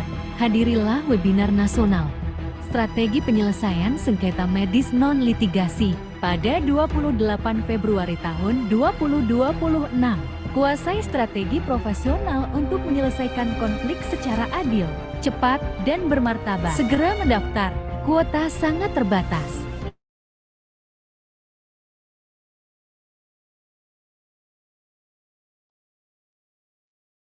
Baik, kegiatan berbagi hari ini diselenggarakan oleh PT Pilar Edukasi Sehat bekerjasama dengan Lembaga Peningkatan Kompetensi Perkumpulan Perawat Pembaharuan Indonesia. PT Pilar Edukasi Sehat merupakan perusahaan yang bergerak di bidang jasa peningkatan kompetensi sumber daya manusia kesehatan dan pelatihan, baik bergerak di bidang disiplin ilmu kesehatan, disiplin ilmu hukum kesehatan, dan disiplin ilmu manajemen hukum rumah sakit. Baik Bapak Ibu semua, mari tingkatkan kompetensi Bapak Ibu semua bersama PT Pilar Edukasi Sehat. Kami secara konsisten melaksanakan atau membuat kegiatan peningkatan kompetensi, baik khususnya untuk tenaga kesehatan dan tenaga medis di Indonesia, dan juga penunjang di pelayanan-pelayanan kesehatan di Indonesia. Jangan lupa mengikuti kegiatan kami selanjutnya pada tanggal 22 bulan Februari 2026. Ini berbicara tentang keperawatan. Merupakan berjudul dengan peran perawat gerontik dalam mendorong kemandirian lansia di komunitas dan klinik. Dan ada juga tanggal 28 bulan Februari tahun 2026. Ini berbicara tentang hukum kesehatan yaitu membahas tentang strategi penyelesaian sengketa medik non litigasi dalam pelayanan kesehatan. Silakan Bapak Ibu semua, ada nanti akan ada beberapa informasi, silakan Bapak Ibu semua dapat bergabung di grup kami. Silakan selalu standby di grup kami, tidak perlu keluar karena kami akan memberikan webinar atau Zoom secara gratis untuk semua tenaga kesehatan, tenaga medis. Jika ingin mengikuti kegiatan-kegiatan kami setiap minggunya, silakan, kami persilakan secara free, tidak perlu membayar kalau hanya untuk mengikuti kegiatan Zoom. Tapi kalau untuk mendapatkan SKP, silakan melakukan link pendaftaran. Alhamdulillah, PT Pilar Edukasi Sehat selalu konsisten dan bersama misinya membawa tenaga kesehatan dan tenaga medis, mengawal sampai bagaimana Indonesia mencapai Indonesia Emas tahun 2045. Alhamdulillah, mungkin banyak bertanya, banyak juga yang menanyakan mengapa Pilar Edukasi Sehat ini selalu membuat kegiatan dengan biaya-biaya yang cukup, menurut saya ini cukup sangat ekonomis sekali, saya rasa ini. Kenapa? Hal ini disampaikan oleh Direktur PT Pilar Edukasi Sehat, yaitu Ibu Diana Puspitasari, SM MLK. Beliau menyampaikan bahwa hari ini kita sedang melakukan kontribusi atau memberikan peran kita sebagai perusahaan swasta, tapi memberikan kontribusi bukan hanya benar tadi disampaikan oleh Ibu Cika, yaitu kita juga bukan hanya meningkatkan kompetensi juga, dan kita juga berkontribusi untuk menjadikan amal ibadah kita sebagai tenaga kesehatan. Karena sangat kita sadari dunia kesehatan kita pada hari ini masih banyak menjadikan suatu bahan pertanyaan bahwa tingkat kesejahteraan tenaga kesehatan maupun tenaga medis masih banyak yang dipertanyakan. Disitulah kami hadir bersama PT Pilar Edukasi Sehat untuk berkontribusi bersama dengan perusahaan-perusahaan lain untuk membangun bangsa dan negara. Baik Bapak Ibu semua, kita akan masuk pada sesi diskusi dan tanya jawab.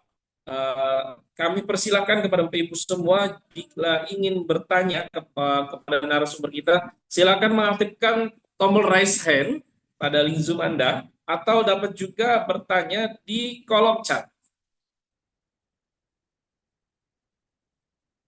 Izin Bu Cika, apakah sudah bersama kita kembali? Izin saya boleh share itu lagi nggak? Sebentar. Oh, boleh Bu. Silakan. Ada yang mau disampaikan? Enggak, cuman saya mau ini aja untuk dokumentasi tadi belum sempat, nggak apa-apa ya Pak? Oh, boleh Bu. Nanti dokumentasi juga ada, nanti dikirim dari kami juga ada Bu. Oh iya. Ya, silakan kakak-kakak kalau misalnya ada yang perlu ditanyakan. Oke. Baik Bu, mungkin sambil kita menunggu rekan-rekan kita untuk bertanya, mungkin karena izin ini, kami ini juga sebagai tenaga kesehatan ini biasanya di dalam kesibukannya ambil melayani pasien, kita juga semua sadari kita dituntut untuk meningkatkan kompetensi. Makanya banyak sekali rekan-rekan ini kalau kita bikin kegiatan ada lagi juga pelayanan yang ya Pak? Iya Bu. Lagi pelayanan, maksudnya sambil ngelayanin pasien. Betul Bu. Karena ini adalah kewajiban kita. Iya. Baik Bu, izin ada pertanyaan yang sudah masuk. Ini saya lumayan banyak ini ya, saya lihat. Ini Boleh. ada, mungkin saya bacakan pertanyaan-pertanyaan yang pertama ya Bu ya, dari Ibu Naisya Nur Adinda. Ini rekan-rekan bidan ya. Terima kasih Ibu atas pemaparan materi yang sangat daging. Wah, ini daging ya, belum ada tulangnya ya. Dan aplikatif.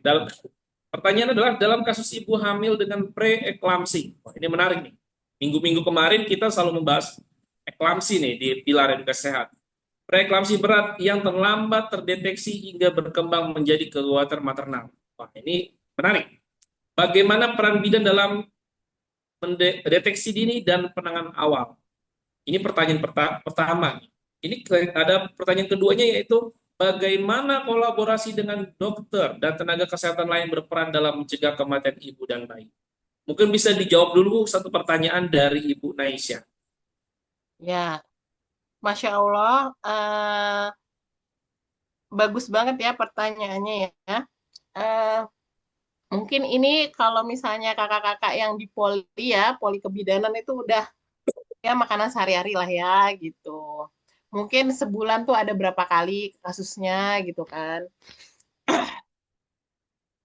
Nah, untuk pertanyaan Kak Naisha ya, Kak Naisha tadi ya, Pak Maulana ya, ya Pak Kak Naisha ya, saya jawab ya sebagai kasus ibu hamil dengan preeklamsia atau PE kita bilangnya ya, yang berkembang misalnya menjadi eklamsia, karena dalam praktik kebidanan ini adalah konteks yang paling sering ya, eh, yaitu peran bidan tuh dalam deteksi dini kan biasanya yang saya bicarakan tadi, yang sudah saya jelaskan ya. Nah, hal ini nih bidan ya memiliki peran sangat krusial ya di lini terdepan lah ya. Karena preeklamsia ini sering berkembang, berlahan dan awalnya tanpa gejala memang ya. Memang tanpa gejala yang berat gitu ya. Deteksi dini ini oleh bidan dilakukan melalui apa sih? Yaitu screening screening rutin antenatal care ya atau ANC ya, pengukuran tekanan darah setiap kunjungan, pemeriksaan protein urin nih, penting banget ya.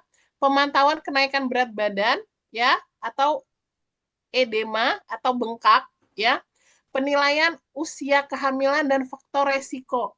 Biasanya kalau misalnya pasien-pasien yang ada resiko tuh ada kita tulisnya resti gitu loh. Kita ada clippingnya warna kuning biasanya kalau saya di klinik itu saya buat kayak dikasih label gitu loh, resti gitu.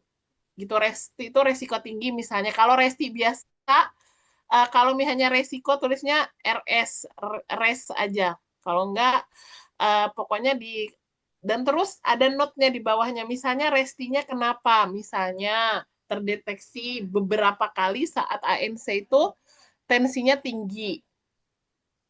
Nah, kalau cuman beberapa kali kan kadang-kadang kita kan nggak aware ya. Kadang-kadang, udahlah biarin mungkin dia nervous aja karena kita tensi gitu kan. Kadang-kadang kita suka kayak gitu ya.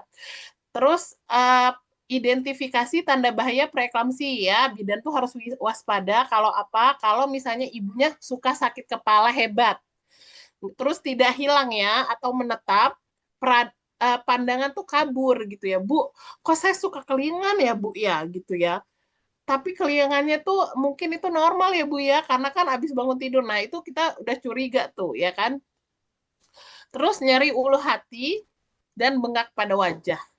Gerakan janin berkurang dan tekanan darah ya lebih dari 140 sampai 90 eh, mmHg. Nah menurut saya ini gini loh.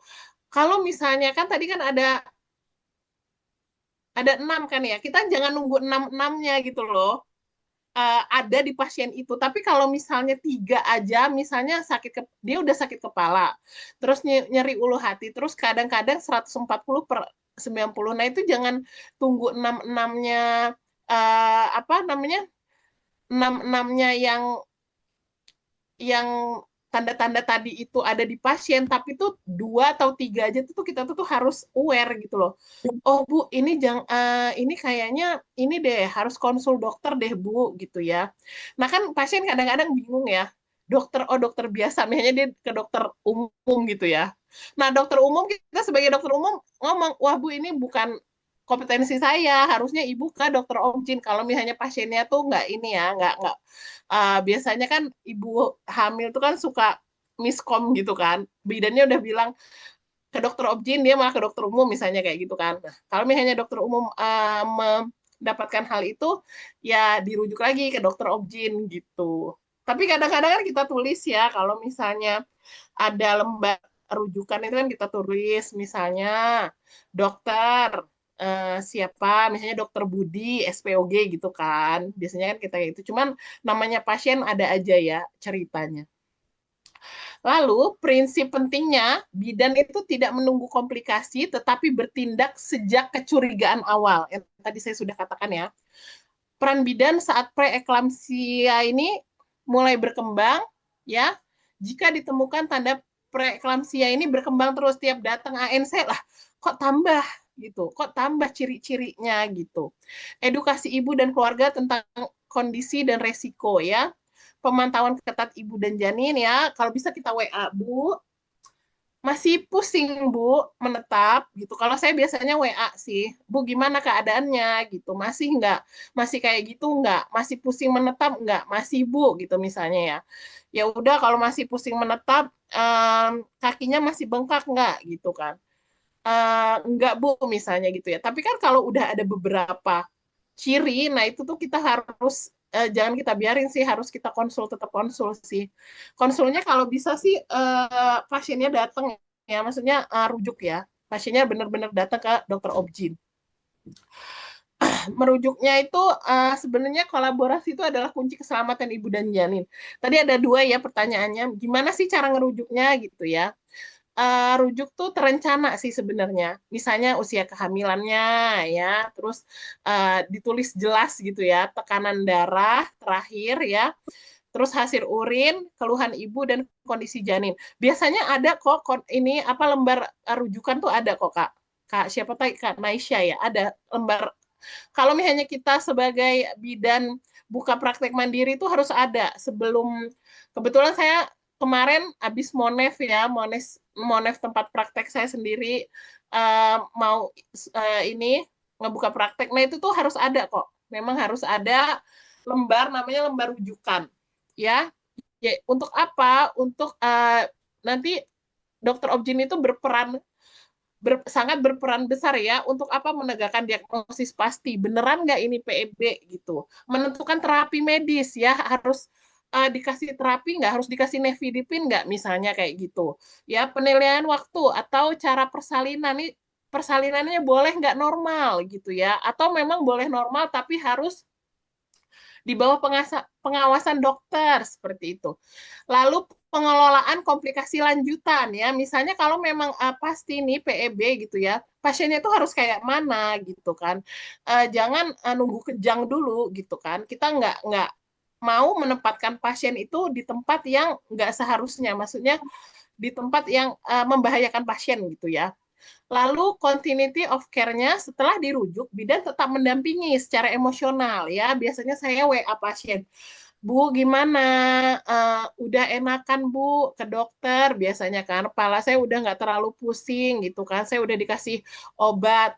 Kadang saya nanya, hari ini udah minum obat belum? Udah Bu, misalnya gitu ya. Ya udah belajar nafas gitu kan, ya belajar nafas, tenang, afirmasi positif ya Bu, gitu. Nah terus kalau pasiennya nggak langsung saya cut untuk nggak datang ke tempat praktek saya, ya tapi kita nggak apa-apa datang ke tempat praktek kita untuk apa? Membantu edukasi keluarga, mendukung kepatuhan kontrol dan terapi ya. Bu, ini obatnya itu jangan selalu lupa diminum ya.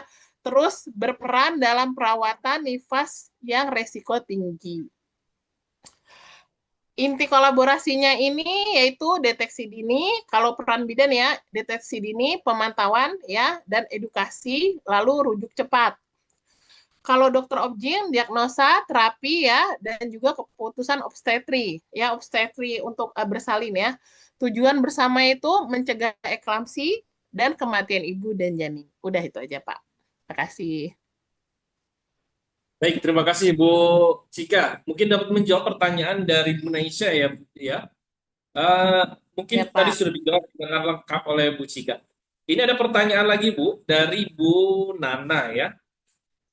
Dengan pengalaman dan kompetensi Ibu sebagai bidan yang telah banyak menangani kasus neonatal, khususnya sepsis neonatal. Wah, ini caranya berat ini. Pertanyaannya sepsis nih. Yang memiliki resiko tinggi terhadap kematian bayi. Bagaimana peran bidan dalam upaya pencegahan? Berarti upaya preventif ya. Dan deteksi dini kondisi tersebut. Selain itu, bagaimana kolaborasi bidan dengan tenaga kesehatan lain dapat berkontribusi dalam meningkatkan keselamatan dan kualitas perawatan bayi dan baru lahir? Mungkin ini pertanyaan kedua hampir sama ya Bu ya. Tadi pertanyaan dengan yang Bu Naisha ya. Mungkin bisa dijawab Bu yang pertanyaan yang pertamanya dari Bu Nana Bu. Ini karena berbicara tentang khususnya penyakit sepsis. Mungkin bisa dijawab Bu. Ya, terima kasih ya. Pertanyaannya bagus banget gitu. Tadi dengan Ibu siapa Kak? Bu Pak? Nana. Oh iya Bu Ibu Nana. Nana. Ya Ibu Nana ya. pengalaman kompetensi bidan pada kasus sepsis neonatorum, ya jujur saya masih banyak harus belajar ya Kak. Saya cuman sedikit gitu ya pengalamannya gitu ya. Mungkin di sini kakak-kakak juga kalau misalnya mau ada yang disampaikan atau menambahkan juga saya sangat terbuka ya.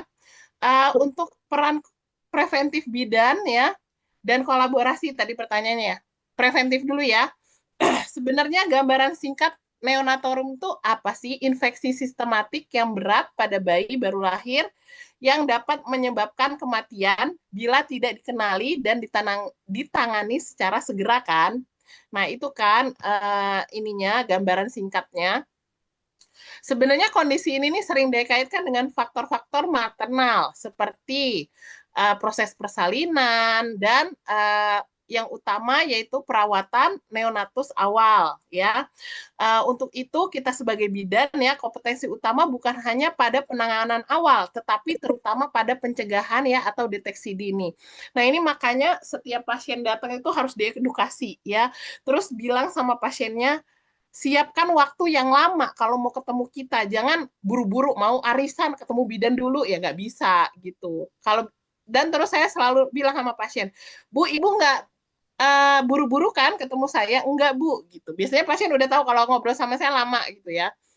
Gitu. Ya udah, jadi kita bisa memberikan asuhan itu yang bagus ya. Sebenarnya masa kehamilan atau antenatal ya, terutama saat kunjungan ANC itu sangat berperan ya. Deteksi dan penanganan infeksi ibu ya, misalnya maaf ya ISK keputihan patologis ya. Langsung ISK kan biasanya belum demam ya, tapi kalau misalnya udah demam nah itu tuh gitu. Dan ibu juga kadang-kadang kan karena kita terangin gini, Bu sebenarnya keputihan, misalnya pas keputihan ya, Bu sebenarnya belum jadi ISK gitu. Bu, sebenarnya pas keputihan itu nggak apa-apa loh, Bu. Nah, pikir ibunya nggak apa-apa gitu kan. Nah, makanya sebelum jadi, makanya setiap kita pasien itu datang ya kunjungan ANC itu tuh perlu kita gali terus. Biasanya tuh saya nanyanya nggak cuma sekali, berapa kali gitu loh nanyanya sama pasien. Sampai kadang-kadang kalau ibu kan tadi udah ditanyain gitu, oh iya ya, nggak apa-apa Bu, saya bilang kayak gitu. Biar apa kita tuh memastikan gitu loh, kalau pasien kita ini baik-baik aja gitu ya. Terus edukasi yang bersih dan personal juga genetal. Nah itu kalau misalnya kita tuh sebenarnya bagusnya tuh dari ujung rambut sampai ujung kaki kan. Kalau misalnya pertama kali ANC gitu, cuman kan kita kan kadang-kadang nggak ada keluhan ya Bu, ya udah nggak apa-apa skip aja gitu. Bagusnya tuh dari ujung rambut sampai ujung kaki gitu. Pas ANC pertama ya.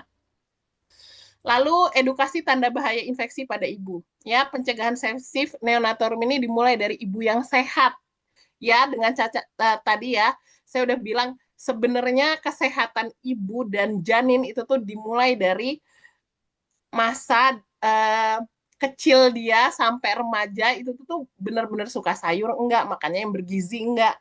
Gitu. Kalau bisa jangan cuma ibunya aja. Makanya kan kalau orang Jawa bilang bibit bobot bebet ya. Kan kayak gitu.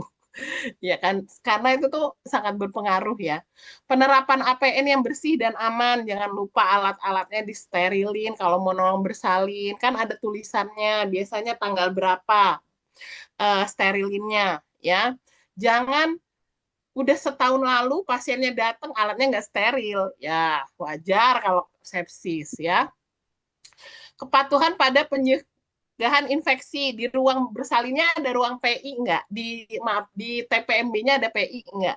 Ada ruang PI enggak gitu. Menghindari pemeriksaan dalam berulang ya, pemeriksaan berulang yang tidak perlu ya, hindari pemeriksaan yang enggak perlu gitu ya. Kalau misalnya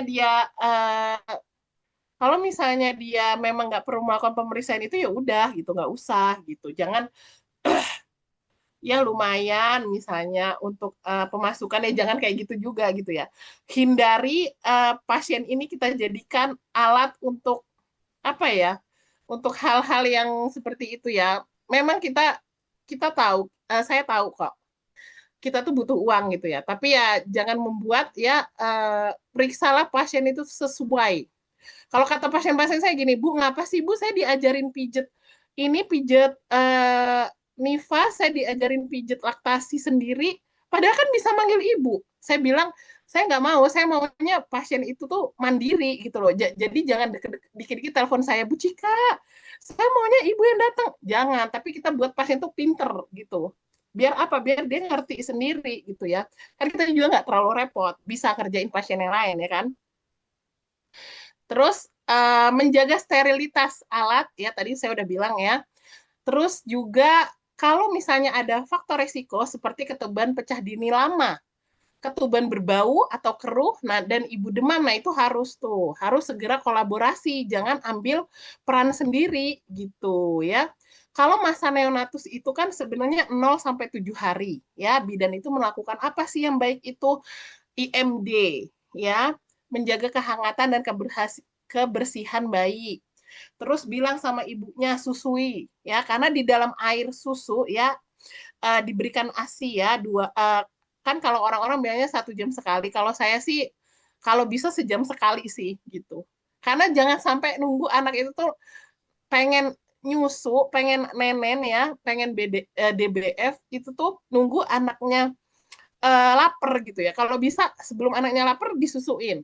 Karena apa? Di dalam ASI itu memang banyak banget manfaat ya, terutama apa ya, imun anak itu bisa jadi kuat agar apa? Biar kalau ada bakteri masuk, dia itu tuh enggak ada yang namanya infeksi ya, neonatus gitu kan. Karena kan tadi tamengnya dari si ASI itu udah banyak gitu ya. Pemantauan tanda infeksi, bayi malas minum misalnya ya. Makanya saya bilang sejam sekali tuh kalau misalnya nyusu tuh. Suhu tidak stabil, napas cepat atau sesak. Jangan sampai nunggu itu. Kalau bisa bayi malas nyusu tuh udah nelpon bidannya, Bu, bayi saya malas nyusu ini diapain gitu. Dan paling penting sebelum pasien itu pulang ke rumah kita harus pinterin pasien itu dulu. Karena biar apa? Biar nggak dikit-dikit, Bu, saya mau ini, Bu, saya mau itu. Pasiennya udah ngerti. Nah, jadi dia bisa mandiri gitu kan. Peran bidan dalam deteksi dini, misalnya sepsis ya, kalau udah terlanjur sepsis ya. Yang wajib diwaspadai itu kalau nggak menyusu tadi suhu tubuh naik. Kalau pasien-pasien saya bilang wajib punya termometer sih gitu.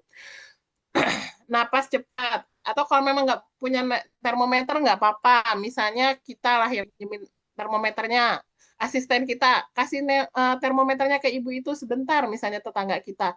Kalau misalnya kita lihat ini demam, ya udah buru-buru kita periksa. Kalau misalnya emang harus dirujuk, harus kita rujuk. Jangan sampai nunggu pucat dan sianosis ya, atau tangisan melemah. Saya pernah dulu sebelum saya ngambil ijazah itu saya harus istilahnya bukan PKL ya. Kalau PKL kan belum lulus ya. Kalau ini udah lulus ngambil STR itu harus syaratnya harus ke rumah bidan ya. Yaitu kita tuh jadi asisten bidannya. Nah, terus ada pasien bidannya itu ya memang dari awal tuh pasien ini saya lihat itu kurang kooperatif ya. Jadi anaknya itu tuh udah bener-bener lemas, pucat, nggak mau nyusu 2 hari. Nah baru dia tuh datang gitu loh. Dan akhirnya sama kita abubek gitu ya. Kita bantu gitu. Terus kita langsung ke rumah sakit ya. Tapi ya gitulah. Ya emang kita kehilangan gitu ya. Tapi ya maksud saya gini. Ya memang bidan dan pasien itu tuh memang harus sekata sih. Maksudnya ya kita juga nggak bisa ini ya. Kan banyak juga kasus-kasus, nggak semuanya kasus itu kita wah berhasil gitu kan. Justru dari kasus-kasus yang nggak berhasil itu tuh bisa dijadiin pelajaran gitu. Gimana sih biar pasien itu kooperatif gitu ya.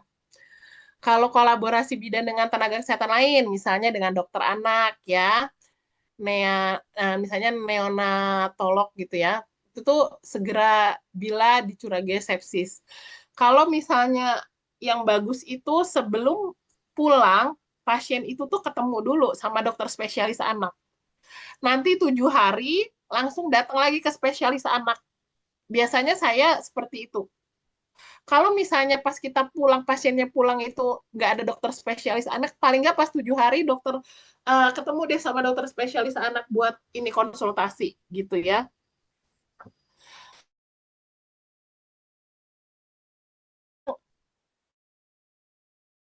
Cuman teori gitu loh, tapi saya jalanin. Saya punya anak dua kebetulan, dan dua-duanya itu kalau yang pertama,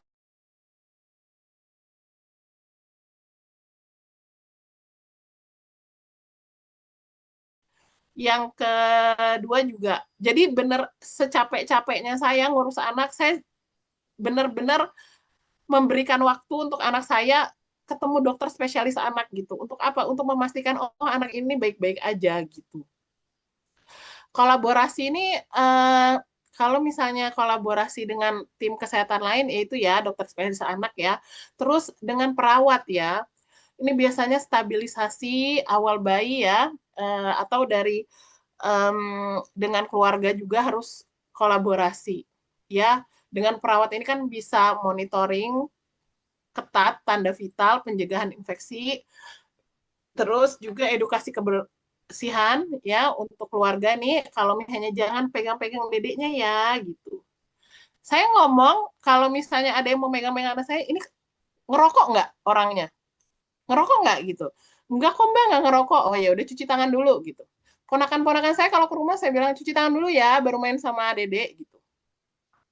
Ya, kepatuhan kontrol dan juga dukungan ASI eksklusif. Ya, udah itu aja. Makasih. Makasih Pak Maulana. Baik, terima kasih Bu Cika atas jawabannya sangat lengkap ya. Tadi mungkin menjawab pertanyaan Bu Nana ya tadi ya. Dan menjawab juga tadi jawab tentang kolaborasinya, berbicara tentang diagnosis tentang sepsis neonatorum ya tadi ya. Mungkin benar sudah disampaikan oleh Bu Cika bahwa penanganan sepsis sudah merupakan di ranahnya tenaga medis, sudah bukan lagi tenaga kesehatan. Artinya apa yang disampaikan Bu Cika benar tadi. Apa sih perannya bidan ketika menemukan kasus itu? Ya pertama langsung rujuk ya, rujuk ke tenaga medis. Tetapi bukan hanya oh pasien datang langsung rujuk, tidak begitu juga. Gitu. Artinya ketika datang tetap juga harus ada namanya penanganan ya. Minimal pertama ada asesmen awal, lalu ada penanganan. Artinya jangan sampai nanti ada kesan pasien itu datang gak diapa-apain di sini langsung ditolak, bahasanya ditolak gitu. Padahal tidak seperti itu. Artinya itu hal inilah yang harus kita klarifikasi. Baik, Tambahan lagi boleh nggak Pak Maulana? Silakan. Ya mungkin iya benar, nggak cuma langsung dirujuk. Kalau saya sih sampai saat ini kalau ada pasien apa-apa saya selalu nemenin lah gitu loh sampai pasien itu benar-benar di rumah sakit itu adminnya semuanya tuh ya nggak bermasalah gitu ya, berjalan lancar. Nah terus untuk tadi yang Pak Maulana bilang kalau misalnya ini nggak diapa-apain, ya nggak boleh juga nggak diapa-apain gitu, harus pasang oksigen misalnya ya, terus kita pantau yang lain. Nah kan kalau orang-orang kan nggak ngerti ya kalau misalnya sebenarnya pemasangan oksigen itu tuh juga sebenarnya langkah awal gitu kan ya. Mungkin kita mungkin bisa lebih memberikan edukasi ya ke pasien kalau misalnya langkah awal itu tuh nggak cuman yang gimana-gimana gitu ya, tetapi pemasangan infus atau pemasangan O2 itu juga termasuk tindakan awal ya Pak. Makasih Pak. Baik, terima kasih Bu Cika. Ibu izin ini ada mungkin pertanyaan terakhir karena kita mengikut waktu juga ya. Terus ide pertanyaan dari Ibu Dini di Tawe. Izin bertanya Bu, bagaimana cara kita berkolaborasi dengan Paraji? Wah, atau dukun beranak untuk mencegah kematian ibu dan anak. Tadi kita membahas berkolaborasinya dari tenaga kesehatan ke tenaga medis. Nah, ini sekarang agak mundur nih prosesnya. Dari tenaga kesehatan ke tenaga tradisional. Nah, mungkin bisa dijelaskan Bu, bagaimana jika ada fenomena seperti ini? Ini berkolaborasi lagi. Ini entah tenaga kesehatan yang berkolaborasi dengan Paraji atau Parajinya berkolaborasi dengan tenaga kesehatan. Ini. Ya. Mungkin bisa Iya, benar banget, Mas. Kita tuh bermasyarakat ya, nggak cuman sama dokter ya, tapi juga misalnya sama dukun atau sama RT RW. Nah, saya kebetulan pernah ya PKL di tempat, ya saya nggak usah nyebutin namanya ya. Dan itu tuh Masya Allah ya, Bu Bidannya itu ya sampai deket banget sama parajinya. Ya, kalau ada misalnya gula lebih ya atau apapun yang lebih, dia bilang, Mbak Cika tolong anterin ke tempat ibu itu ya gitu. Nah terus saya pertamanya nggak tahu ya kalau ibu itu tuh apa gitu kan. Terus saya tanya sama ibu, sama Bu Bidannya gitu kan. Bu, itu apa sih Bu gitu? Itu siapa sih Bu gitu? Itu Paraji gitu. Itu dukun katanya kayak gitu. Oh gitu. Masya Allah ibu kasih gula segala sembako gitu kan. Ya iyalah nak katanya kayak gitu. Jadi kita tuh harus ini baik sama semua orang katanya kayak gitu. Kita nggak bisa gitu ya menganggap Paraji itu tuh saingan kita gitu. Sedangkan Paraji itu yang duluan nak katanya kayak gitu. Ada di daerah ini gitu ya. Bagaimana seseorang yang sudah bertahun-tahun ya mendampingi masyarakat bisa digantikan oleh bidan yang barusan gitu kan. Barusan di tempat itu. Gitu kan nggak mungkin gitu kan. Nah, makanya kalau misalnya para itu juga harus diedukasi gitu kan. Misalnya ibu bawa gula gitu ya ke rumahnya gitu ya. Terus nanti dia cerita, Bu, yang itu hamil loh Bu gitu. Kemarin saya urut gitu. Oh diurut, Mak. Diurut apanya? Diurut ininya. Oh ya udah nggak apa-apa kalau diurut punggungnya sama tangannya, tapi nggak boleh diurut perutnya ya Mak. Nah itu kan jadi tuh kita bisa berkolaborasi gitu ya. Jadi memang banyak kerjaan bidan gitu ya, nggak cuman ini itu aja ya, tapi ya nggak apa-apa gitu kan. Nah, misalnya kalau misalnya Lebaran gitu kan, kita kasih THR ya sedikit aja gitu ya, misalnya seperti itu. Nah, justru waktu itu saya pernah menjadi salah satu narasumber ya. Ada bidan tuh justru dia tuh diginiin sama parajinya. Bu, nggak usah lah pijet-pijet sama bidan, sama parajinya itu ngomong kayak gitu kan. Curhat nih bidan itu sama saya gitu kan. Nah, terus saya bilang sama bidannya, ya udah, kita tuh jadi bidan kan kita kan berpendidikan, saya bilang. Kita nggak boleh nih menyalahkan paraji itu. Kita nggak boleh istilahnya dalam tanda kutip ngajak berantem, ya kan? Karena kan kita beretika, kan? Kita sekolah lah istilahnya gitu. Jadi kita harus baikin. Misalnya kita ngomong sama pasiennya gini di depan pasien, ya udah Bu, kalau emang ini sih saya memeriksanya seperti ini hasilnya gitu. Kalau ibu nggak percaya, bisa periksa ke tenaga medis lain gitu. Nah, jadi kita tuh ngebuat pasien tuh berpikir, oh Bu Bidan ini nggak mau ngambil saya ya dari Paraji itu gitu. Kalau misalnya kita difitnah itu kan waktu itu tuh dia ceritanya difitnah tuh si Bidan itu sama Paraji. Nah, makanya saya bilang sebelum kita tuh tergesek ibaratnya ada konflik lah sama Paraji gitu ya, lebih baik tuh kita tuh uh, ngasih treatment, ngasih perawatan, ngasih apa ya, ngasih kebaikan gitu loh ke parajiknya gitu kan. Kan tadi saya udah dari awal bilang kalau profesi kita ini kan ibadah ya. Kalau ibadah ya kita nggak boleh melakukan hal yang nggak baik kan. Nah sama paraji itu kita juga nggak boleh melakukan hal yang nggak baik sama paraji itu gitu loh. Kita melakukan halnya yang baik misalnya kita kasih makanan atau kasih apa. Kalau misalnya belum baik juga gitu ya, um, ya kita boleh ngomong sama lurah misalnya, ngomong sama Pak RT gitu ya. Sebenarnya Paraji itu kan mempunyai kepercayaan sosial yang kuat karena kan dia udah lama kan pendekatan emosional dengan ibu dan keluarga itu kan bukan cuman sekali dua kali karena apa? Karena biasanya ibunya lahiran sama Paraji, neneknya lahiran sama Paraji. Nanti apa namanya pasiennya aturan yang jadi pasien kita pengennya sama Paraji. Nah nggak apa-apa sama Paraji, tapi ada kitanya, Parajinya ngelus-ngelus punggung misalnya kita yang nolong lahiran gitu loh Kak, ya kan? Nah, bidan tuh pemeriksaan medis, tetapi apa? Si Paraji ini mendampingi secara emosional, dukungan kebudayaan, spiritual, ya, perawatan non medis, misalnya pijat ringan. Nah, kita ajarin juga, Mak, kalau hanya mijit oksitosin ini kayak gini loh, Mak.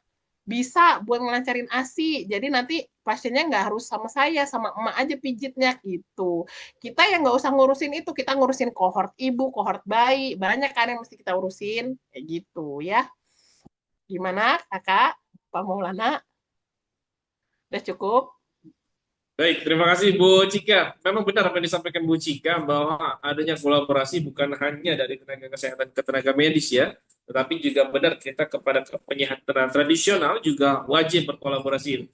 Ini juga mungkin ditegaskan juga dari kolom chat ada dari Budia Wahyuning Setiarini. Setidaknya sebagai bidan bisa merangkul dan mengedukasi para haji. Nah, baik, terima kasih Bu Cika atas ilmunya dan pengalamannya yang sangat luar biasa pada pagi hari ini. Hari ini alhamdulillah banyak peserta-peserta juga yang sudah menyampaikan bahwa pertanyaan-pertanyaan ini, peran bidan ini sangat penting. Benar apa yang disampaikan Bu Cika, bahwa bidan merupakan garda terdepan dalam upaya preventif, dalam upaya pencegahan. Baik juga nanti dalam kuratif juga punya peran yang sama. Artinya bidan ini mempunyai tombak utama di saat hari ini Indonesia juga masih sebagai negara kepulauan yang masih mempunyai status ada daerah tertinggal atau daerah sangat tertinggal. Ini artinya peran bidan masih sangat dibutuhkan. Baik Bapak Ibu semua, karena mengingat waktu sudah tidak terasa ya, hampir 2 jam kita bersama. Kita belajar bersama, berdiskusi bersama, membahas tentang kolaborasi bidan, membahas peran bidan dalam upaya penurunan angka kematian ibu dan anak. Baik Bapak Ibu semua, saya mengucapkan terima kasih kepada narasumber kita pada pagi hari ini, yaitu Ibu Bidan Gadinia Macika. Ibu, terima kasih atas waktunya Ibu, atas ilmunya, atas kesempatannya, telah bersilaturahmi pertama kepada kami semua, dan juga memberikan ilmu. Semoga apa yang Ibu sampaikan, apa yang Ibu berikan juga menjadikan amal ibadah untuk kita semua. Baik Bapak Ibu semua, kegiatan pada pagi hari ini diselenggarakan oleh PT Pilar Edukasi Sehat bekerja sama dengan Lembaga Peningkatan Kompetensi Perkumpulan Perawat Pembaharuan Indonesia. Tetap selalu tingkatkan kompetensi Anda bersama PT Pilar Edukasi Sehat. Ada beberapa informasi yang akan saya berikan, yaitu pertama adalah pembelajaran di LMS atau di Pelantaran Sehat. Silakan Bapak Ibu semua sudah bisa mengakses pembelajaran. Silakan mengerjakan pembelajaran sampai akhir evaluasi, sampai mendapatkan sertifikat dan nilai SKP. Kami sediakan tim mitigasi dari LPK PPPI yang nanti akan membantu Bapak Ibu semua dalam mengerjakan pembelajaran jika menemukan kesulitan. Baik, kepada tim yang bertugas, kami persilakan.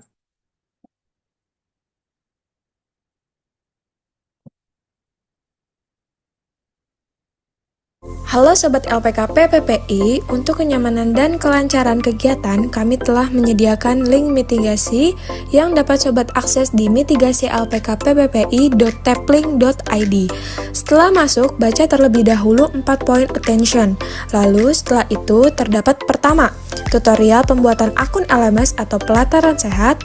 Kedua, tutorial masuk lewat akun Satu Sehat bagi Sobat yang sudah memiliki akun Satu Sehat. Ketiga, tutorial mengerjakan pembelajaran. Di tutorial ini terdapat tata cara review materi, mengerjakan kuis, dan mengisi evaluasi. Keempat, tutorial melanjutkan pembelajaran.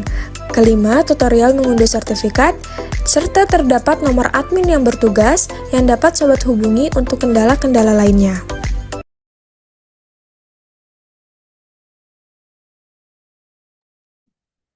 Baik, terima kasih pada tim yang bertugas.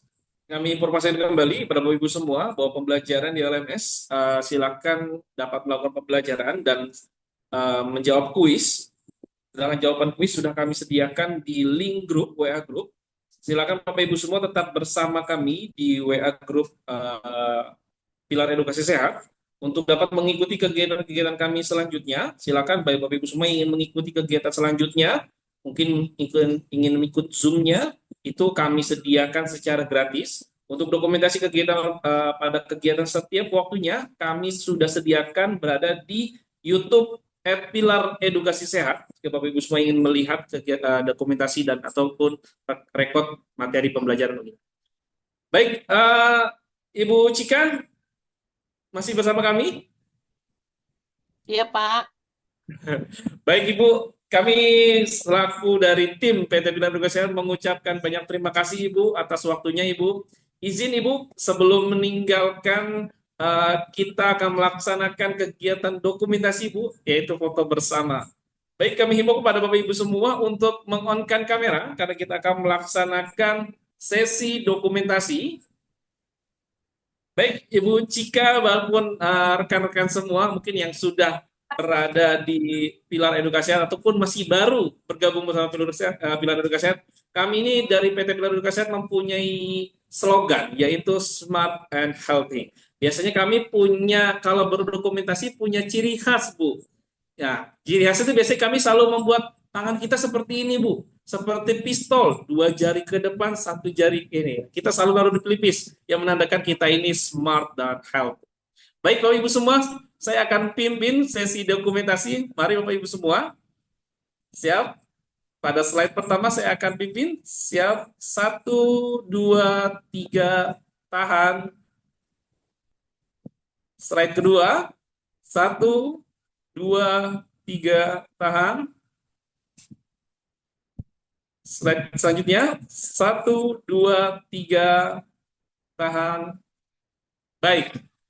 Kami mengucapkan terima kasih kepada Bapak Ibu peserta webinar pada pagi hari ini. Kami mengucapkan juga terima kasih sebesar-besarnya kepada narasumber kita yang sangat luar biasa, sangat inspiratif, dan mau memberikan ilmunya kepada kita semua, khususnya sebagai tenaga kesehatan dan tenaga medis di Indonesia.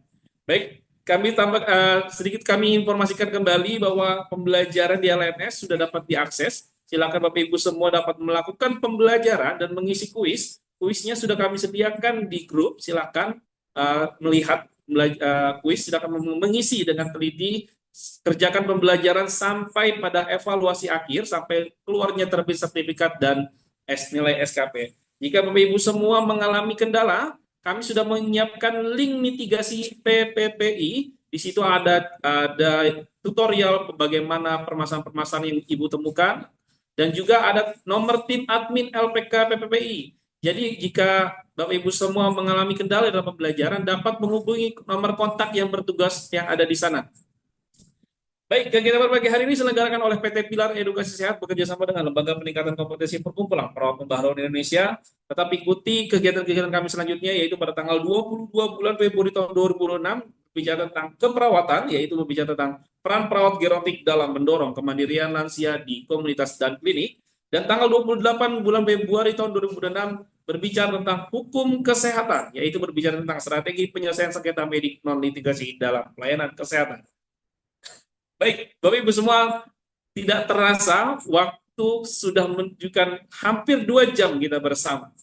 Rasanya menggapai ilmu ini waktunya sangat sempit ya, karena masih banyak sebenarnya yang ingin dibahas. Tapi Bapak Ibu semua dapat nanti mengikuti kegiatan-kegiatan kami selanjutnya pada pertemuan-pertemuan kami selanjutnya. Baik Bapak Ibu semua, saya selaku moderator, saya Maulana Aditya Pratama, dan beserta tim yang bertugas pada pagi hari ini, izin mohon pamit undur diri. Kami mengucapkan terima kasih. Wabillahi taufiq wal hidayah. Wassalamualaikum warahmatullahi wabarakatuh. Sampai bertemu di kegiatan selanjutnya. Salam Smart and Health.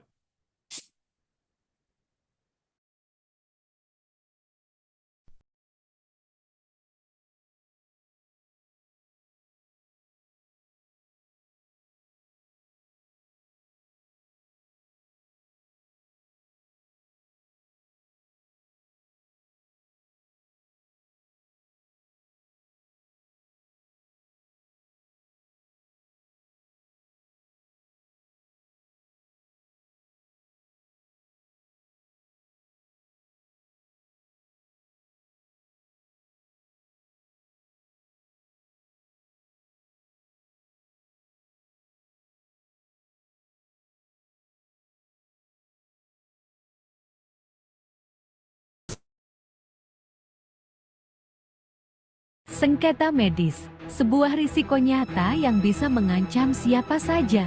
Namun, pengadilan bukan satu-satunya jalan keluar. Hadirilah webinar nasional Strategi Penyelesaian Sengketa Medis Non-Litigasi pada 28 Februari tahun 2026. Kuasai strategi profesional untuk menyelesaikan konflik secara adil, cepat, dan bermartabat. Segera mendaftar, kuota sangat terbatas.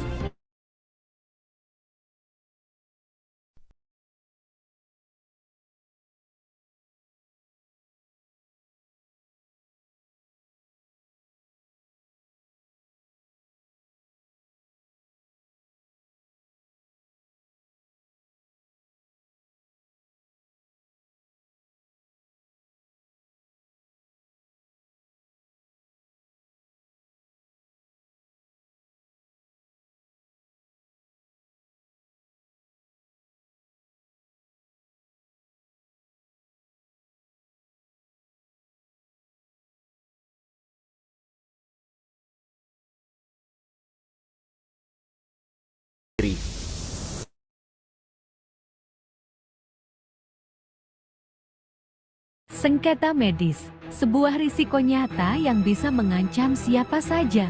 Namun, pengadilan bukan satu-satunya jalan keluar. Hadirilah webinar nasional Strategi Penyelesaian Sengketa Medis Non-Litigasi pada 28 Februari tahun 2026. Kuasai strategi profesional untuk menyelesaikan konflik secara adil, cepat, dan bermartabat. Segera mendaftar, kuota sangat terbatas.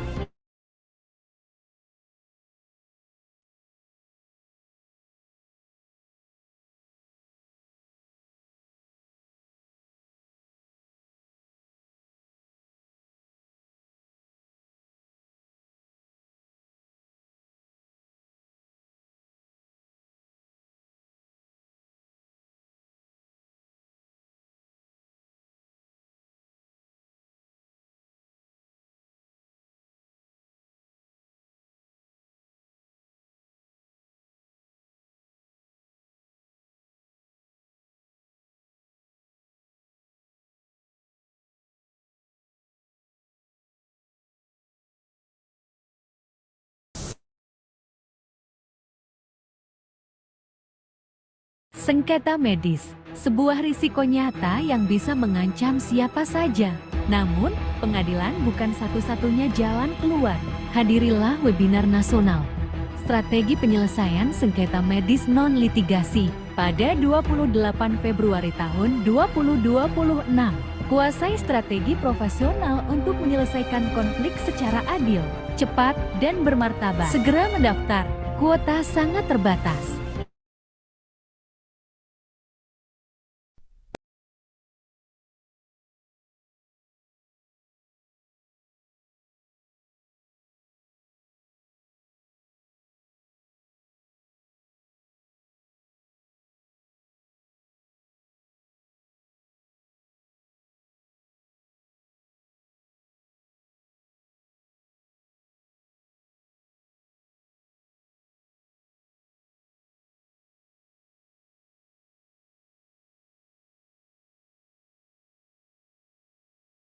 Rupiah tervalidasi